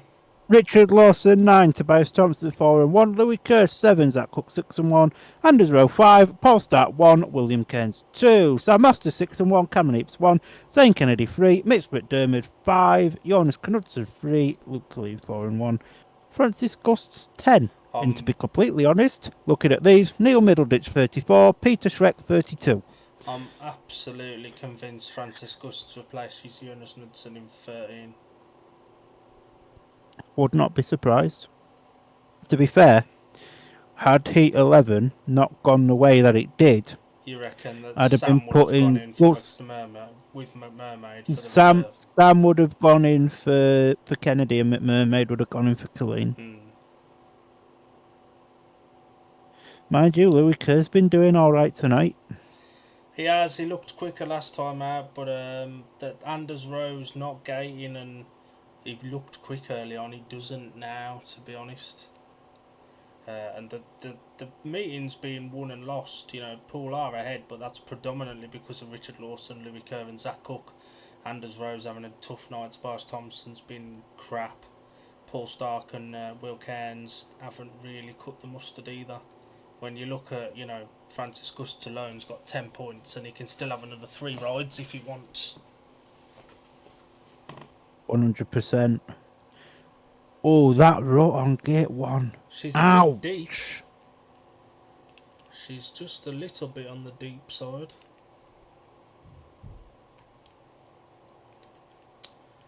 Does Gust stay at reserve through August? Let's have a look. Probably. I don't think he's ridden many meetings. Let's have a butcher's. It's working out lovely, isn't it, that he ain't riding enough?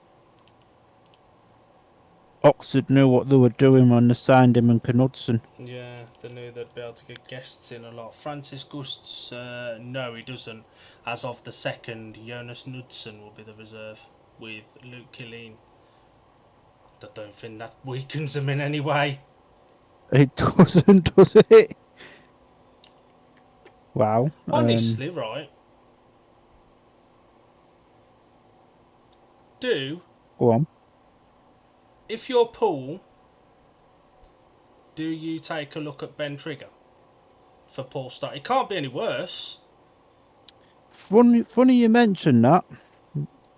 Because when I was at Leicester a couple of weeks ago, I was speaking to Ben Trigger and he said he'd love to go to Poole. And they don't think he doesn't necessarily have bad meetings at Poole either, does he? He can't be any worse than Stark, can he? Let's be honest. No. Daryl Richings, Or, maybe. I was just going to suggest him. I mean, it's like 1.65 under, but I think. He's riding well. And both Richings and Trigger are getting more meetings through National League and National Trophy and stuff. Paul Stark's just riding for these and it's showing because he's crap. I mean, again, if the geezer wasn't injured, do you give Nathan Ablett another go? Possibly, yeah. I'd say Trigger's absolutely tearing it up in the National League and stuff. I know it's not this league, but I think he was unfortunate to have been released from Plymouth when he was more than doing his job. Like, do you take a punt on him? And he's only half a point off of Stark's average, but Stark's got 1 point from 3 rides here. You know, do you have a look at him? I mean, time is running out. Winchester agrees with us. Trigger for Stark isn't a bad shout. Yeah, I don't know how many meetings Poole have left in the league calendar, to be honest. No idea. We've got the same rules as you because it's too late for Scunny to make a change. 75% in it. You can't have changes after 75%. Table. Poole have ridden 12. Poole have raced more than you. Oh, wow.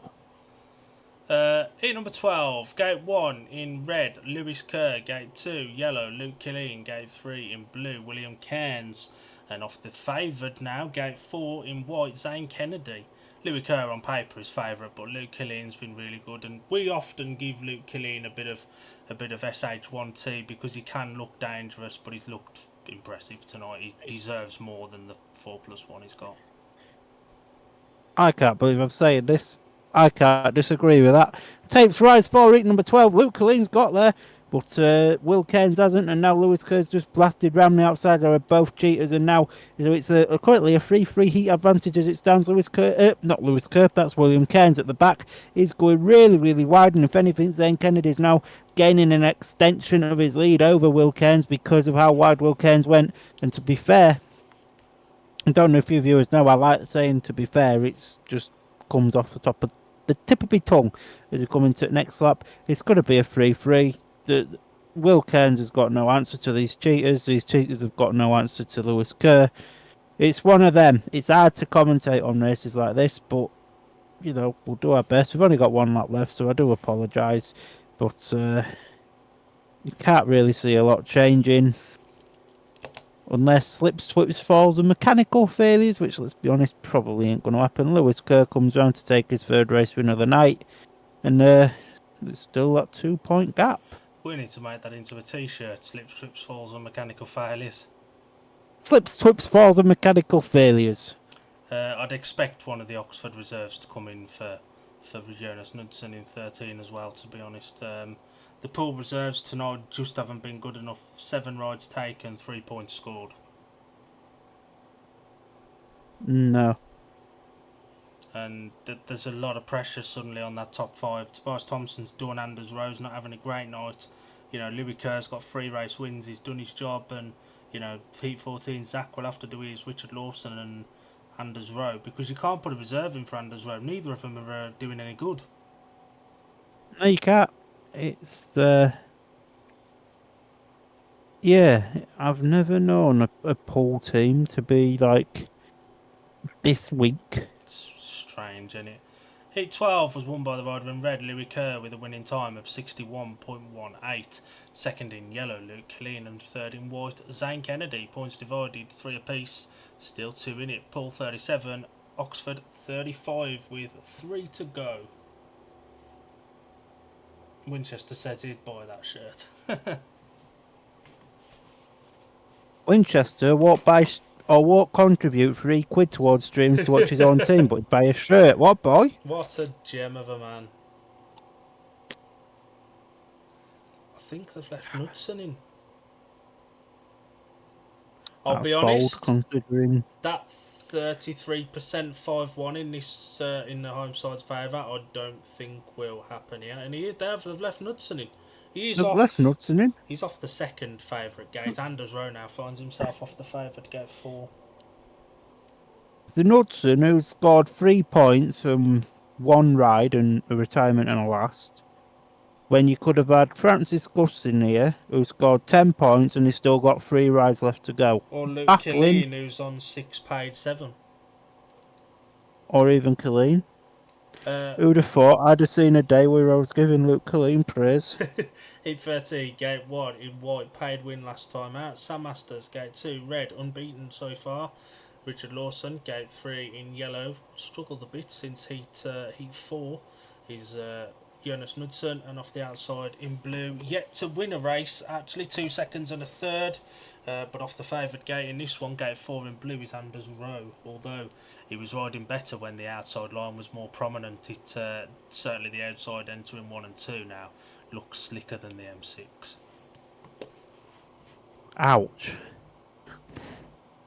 Big up the M6. It's very, very slick. Look at how far those ruts off 1 are going. Oh, wow. And I mean, I've seen Scunny at an amateur meeting where we haven't done a lot of work to the track and the ruts are still there from the Friday before, and they're not as deep as that. Anders Rowe's going right against gate 3. I don't blame him. The start master walks away for heat 13.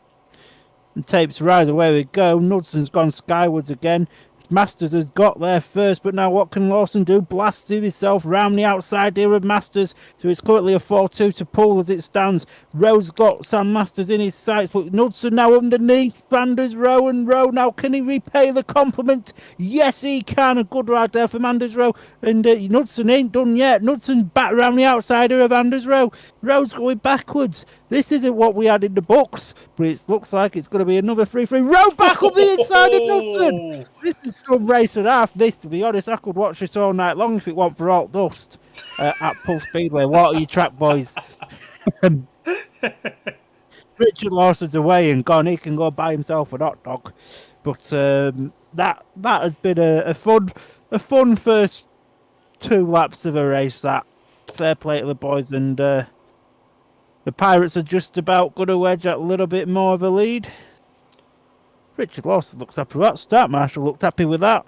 Anders Rowe will never, ever, ever work harder for a single point. And Richard Lawson gets Gate 2's first win. It took 13 races for Gate 2 to have a heat win. Ouch. Brilliant ride from Lawson. He pulled away and he's made Sam Masters look second string here. Not many. We're obviously we're giving Lawson a bit of praise here, but again, that battle for third, wow. Yeah, Anders will never work harder for a point, and it was a good battle. It was fair racing. There was room left from both, and Anders did cement it in the end. And it begs the question again: why was an Oxford reserve not used? Exactly. Heat number 13 was won by the rider in red, Richard Lawson, with a winning time of 60.97. Second in white, Sam Masters, and third in blue, Anders Rowe. 4 points to Poole, 2 to Oxford, and it's now 41.37 with 2 races to go. All Poole needs to do now is just pack it in, and you'd imagine Lawson will be in 15 as well. So the Zach Cook, there's a lot of pressure on Zach Cook here, but he's against Mitch McDermott, who's par in his last ride has been very, very good. But so has Zach, to be honest. He has, 100%. Now, Francis Gusts has also been very, very good. He has. Does Stark keep his place, or does Cairns come in?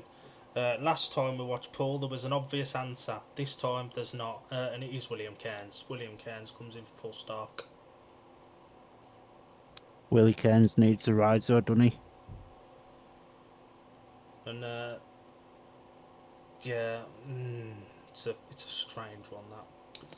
It's a strange one, isn't it? I mean, Speedway. He's got one more point than Stark, but neither have looked any good. Heat 14, Gate 1 in blue, William Cairns. Gate 2 in white, Mitch McDermott, who's been absolutely bloody fantastic tonight.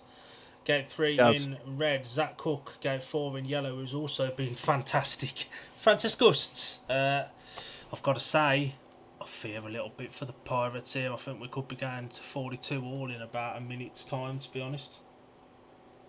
Super 8. To be fair, the way this has gone, that would not surprise me in the slightest. Gordon McDonald, why has Gusts only had 4 rides so far? Christ only knows, pal. Peter Shrek. And Jimmy's agreed Gusts should have been in 13. To be fair, either of the Oxford reserves could have, because Luke Killian's not been bad either. They've both been considerably better than Jonas Knudsen, so it boggles the mind as to why he was left in. But Francis Gusts did some damage when he was last on Gate 4. Was that tactical ride with, that reserve ride with Sam Masters, and he won it. So can he do it again? Did. And Gate 4 is the favoured gate now tonight. That it is. So big Heat 14 and the Tates rise just like that, and Zach Cook's got there first, but Mitch McDermott looking to come up the inside. Zach Cook says no thanks, and William Cairns out at the rear of the field. He's like 200 miles behind. The big battle is between Zach Cook there out his front with the 2 Oxford Cheetahs there in second and third. Cairns has packed up. Will Cairns retired, and yeah, it's all or nothing now on Zach Cook there out in first, and he's been chased down by the rider in yellow there, Francis Gusts, and Mitch McDermott. He's tailed off a little bit towards the end of the meeting, to be honest, but he has been good value for money tonight, as we've got 1 lap left to go. Can Zach Cook hold it off now for 1 lap? Can Francis Gusts, Can he do it? Francis going round the outside. His bike's pulling him round that first and second turn. So I don't quite think he's going to do it. And it's going to be a win for Zach Cook. Wow. Worst case scenario now, this is going to be a draw, but I think Francis Gusts definitely goes in 15 for me. Francis and Sam for me. And it's one of Zach and Louis to go with Richard Lawson. I don't think Anders Rowe will be in there. Maybe for gating ability, and he's looked quicker in the last two. Maybe Louis Kerr gets the nod for me. I'd go with Lawson and Kerr, to be honest. And that middle order of dug in deep. Tobias Thompson struggled a bit. Stark's been crap. Cairns has been crap. Anders Rowe's not been great either, to be honest. No, we haven't.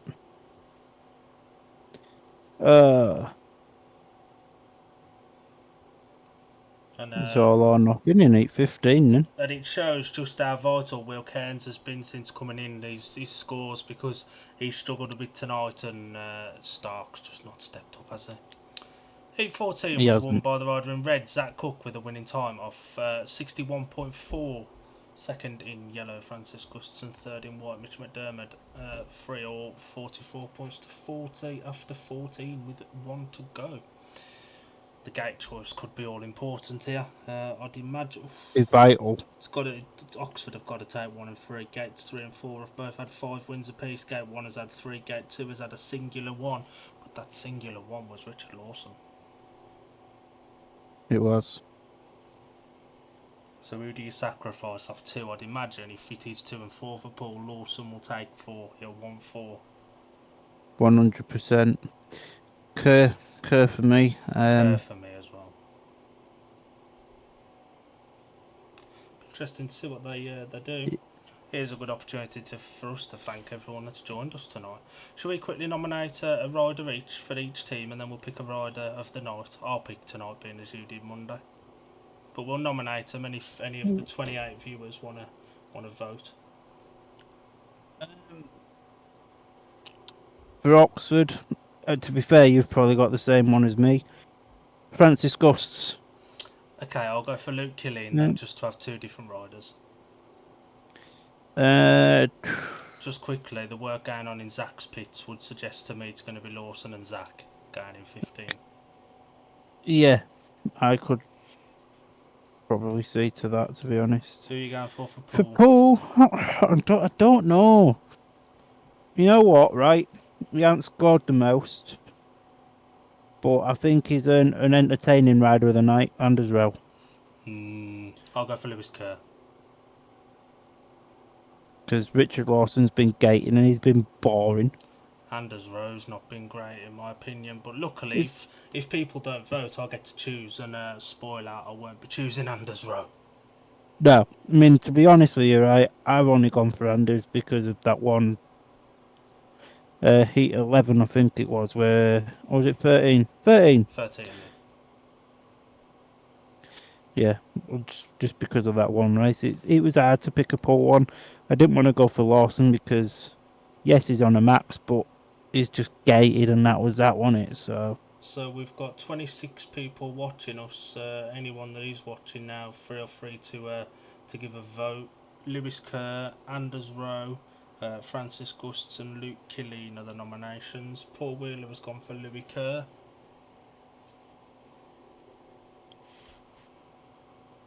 what a boy. We'll give it till the end of 15 if we've got a decisive winner in the comments. Jimmy has given it to Francis Gusts.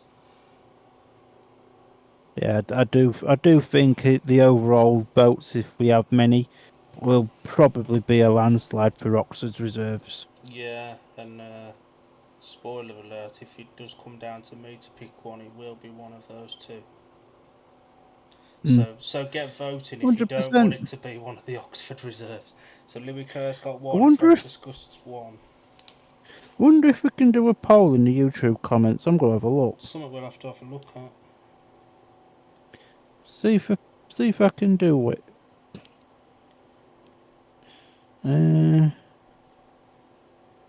No, I don't think I can. That's a bit rubbish. It's unfortunate that, to be honest, but we can look into it. We can find a way It's to make it work. We can always it's, type it's them in and people can vote off there. But you know, we've got people can 29 people are listening to us. If they're listening to us, they'll know tell you what. the I'll type nominations. them, and then hopefully they could just. Can you heart react comments on it? No, you can't No, heart you react can't. comments on that No, you either. can't. Bloody hell, YouTube! Come on, help us out, pals. But I yeah, can tell you one thing. what's that then? Cameron Eaps ain't going in 8:15. Is it gone? Well, no, but everything was virtually all packed up and ready to go. Oh yeah, his race jacket's off. I mean, colour me surprised. I don't think I it'll be I Tobias haven't got that colour Thompson. crayon. Yeah, Cameron Eaps has got last No. season's Kevlar's on, which is why he's wearing a race jacket Yeah, this year because of the sponsor. yeah, that makes sense. I don't see Jonas Knudsen Um, coming in. I don't see Zane Kennedy coming in either. no, We've got 30 people watching I'm us just now. If you've just this. joined us, there are 4 riders up for the Rider of the Night. Lewis Kerr, Anders Rowe, Francis Gusts and Luke Killeen. So That it is. get voting in the comments. Wheeler has said, can Paul Stark have one of your Stellas, Palmer? Can picture him with one in his hand outside the job centre in the morning. Fortunately for Mr. Stark, Stella is the love of my life. Sorry, Ray McNally, if you're listening, but I've adapted to Stella now, so he can have one of my Aldi's Brasserie 200ml bottles instead. The Pirates are going with Richard Lawson in red and Zach Cook in blue. So if Oxford, as expected, have gone for 1 and 3, Richard Lawson's taking gate 2. Although he did win heat 13 off that. You did. And I'd imagine You it's say Sam Lawson was Masters. in red, yeah? Yeah, Lawson red, Zach blue. I'd imagine it's going to be Sam Masters in white and Francis Gusts in yellow. But we don't know that yet. Still got a couple of minutes for people to get their votes in for the Rider of the Night, and if there isn't enough for a rider in particular, then we'll choose. Leonard says, Lawson's the sacrificial one off gate 2. I think he can do that. Leonard says, good job lads, better meeting than I thought. Francis Gusts for man of the meeting. Gusts gets a second vote now. Yeah, Gust has been value for money tonight, It's to been be good, honest. it's been very good. Gate stats for you. Gate 1 has got 5 wins, 24 points. Gate 4. Gate 3's got 5 wins, 25 points. Gate 2, 1 win, 18 points. Gate 1, 3 wins and 17 points. And as Sam expected, Masters and Francis Gust. The lineup of 15 then, gate 1 in white, Sam Masters, gate 2 red, Richard Lawson unbeaten so far, gate 3 in yellow, Francis Gusts, gate 4 in blue, Zach Cook, a 5-1 to Oxford here, sends us to a Super Eat. Anything else, and Poole will win the night. Winchester's also messaged me to vote for Francis Gusts.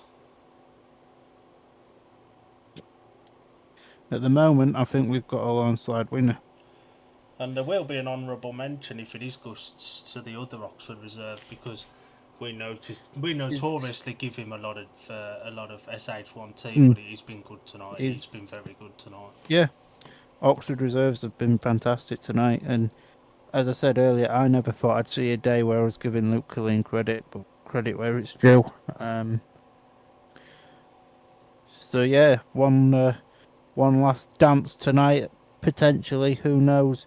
That Marshall walks away for eat number 15. Tapes fly away. We go. It's a solid start there, but it's the Cheetahs that get there in that first and second place. But I think the Reds are on. Stopped, yeah. Richard Lawson missed that by a mile. I don't know if there was any movement though. Interested to see that again. Looks clean to me. The tape's dangling down again. Them tapes need sorting out. This is ridiculous. It's a little bit silly now, isn't it? The referee should be making a note of this, and that needs to get sorted. And Oxford have got every right to be annoyed with that one as well. 100%. That's absolutely ridiculous that keeps breaking. Just cut that little bit off. That's all you have to do, Paul. Richard Lawson's Not got hard. away with one because he snaked out of gate 2. He did not get there. 2 minutes Mm. straight back on. Ref's been consistent. Not the ref's fault. He's got to stop it in that situation. But Poole needs to sort their tapes out because Oxford have got every right to be They do. annoyed by that. They do 100%. Could that be the reprieve the Pirates were after? Baby, so Zach Cook made a good gate, but by the come out of the first turn, both Oxford boys were there, and Richard Lawson was nowhere to be seen. I'm still surprised Richard Lawson's the one that's gone off 2 when gate 4's had 5 winners. I know towards the end of the meeting you don't want to be on the outside, but you know, most of those wins off gate 4 have come in the latter part of the meeting. That they have. Maybe Richard said to Neil Middleditch, he said, if anyone's going to win off gate 2, it's going to be me. Again, Maybe he's got that self belief in himself. it's been a decent meeting. Takes 2 teams to make one, and Oxford have given absolutely everything to this. They have, absolutely, and if this goes down to a Super 8, fair play to them, they've earned it. Jimmy says, along with the tapes, ref needs to note the lack of dirt. It's up to track how much or very little dirt they put on. There's nothing against that. Yeah. You can have as much or as little as you like. There's nothing in the rule about that. But the tapes keep malfunctioning and stopping races. Once is bad luck, 3 times he's taking the piss. I mean, I've been to a certain track in the country that literally just waters instead of putting dirt on. It works. I wonder who that is.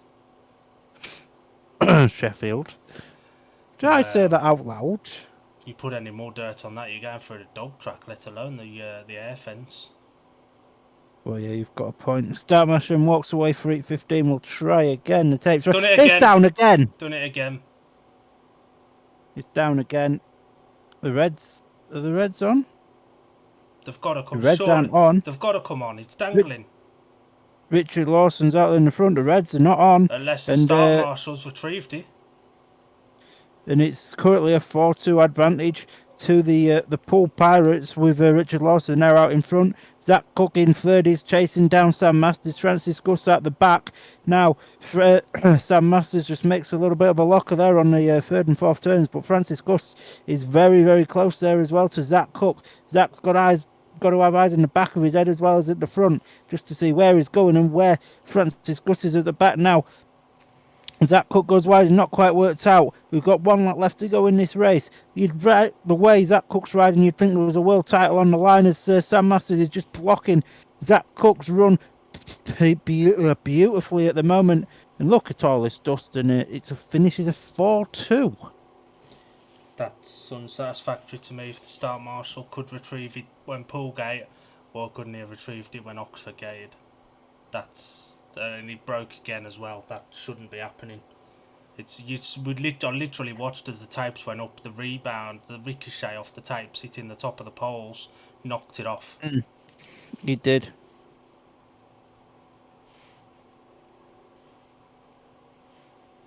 But Poole win by 6 on the night, and to be honest, and I think you can agree with me here, they can count themselves very bloody lucky. Yeah, they were lucky. There was 2 or 3 passengers in that team tonight. More passengers in the Poole team than there is on a Transpennine train.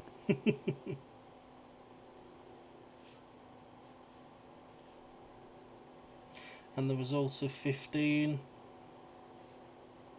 was a win for the rider in red, Richard Lawson, with a time of 61.37. Second in white, Sam Masters, and third in blue, Zach Cook. 4-2 to Poole makes the final score. Poole 48, Oxford 42. Palmer, if you want to quickly give us the individual scorers, and then I'll give us our rider of the night.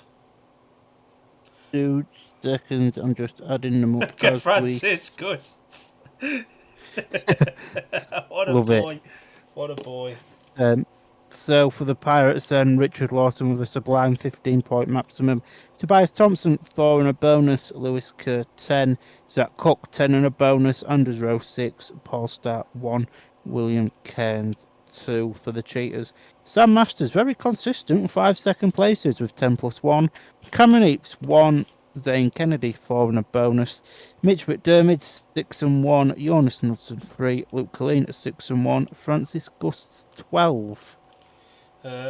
Francis Gusts Wheely then was very appropriate because he will be the D&D media shoot some shout outs to flag whatever it is rider of the meeting. He was fantastic. I think an honourable mention also goes to Luke Killeen. 100%. Can't disagree with that. Although he got a maximum, Richard Lawson did what you'd expect on it. It's great to get a 5-ride maximum, but other riders really stepped up tonight and I think deserved the Lawson just gated. I think if you're doing a rider of the night thing, you don't do it on point score, do you? You do it on the entertainment value and or stepping up. Both. Maybe not expected, and I think Francis Gust and Luke Killeen did that. They've both done extremely well tonight. Oxford, if you're listening, pals, just sign some British riders as well. Stop making them moan that there's no track time for them. And Paul, if you're listening, pals, get rid of Stark. He's useless. To be honest, I mean, I think it might be a bit too late for him now, but there's definitely two changes I'd make to that. And I hate to say it, and you mentioned it earlier. Tobias Thompson should be gone as well. I wouldn't be keeping Toby much longer if I could help it. Do you? This team might get to the playoffs. For me, this Poole team doesn't win the league. The Poole team's already guaranteed in there. They don't win. At the top they of the table. Absolutely not. Not with this team. When William Cairns struggles like tonight, they're not a very good team. The top three have to step up, and Anders Rowe had a poor night by his standards, but Louis Kerr stepped up, Zach stepped up, Richard stepped up, but the rest were awful. Yeah. Do you want to wrap us up for the evening then, Mush? A lot needs to happen in the Poole team to give them that fear factor again. Maybe Ben Cook when his ban's over. Who knows? But that's us for tonight. He's been Dill, I've been Dan. That's been Poole versus Oxford. We're back tomorrow night from about 7:20, depending on technical issues. But we should be back for about 7:20 tomorrow, where we have the second leg of the Premiership Knockout Cup final between Leicester and Ipswich. And obviously, again, potential one on Friday with Big Al and Dill with Redcar versus Glasgow. We will keep you up to date with that one probably tomorrow. But from me, I've been Dan.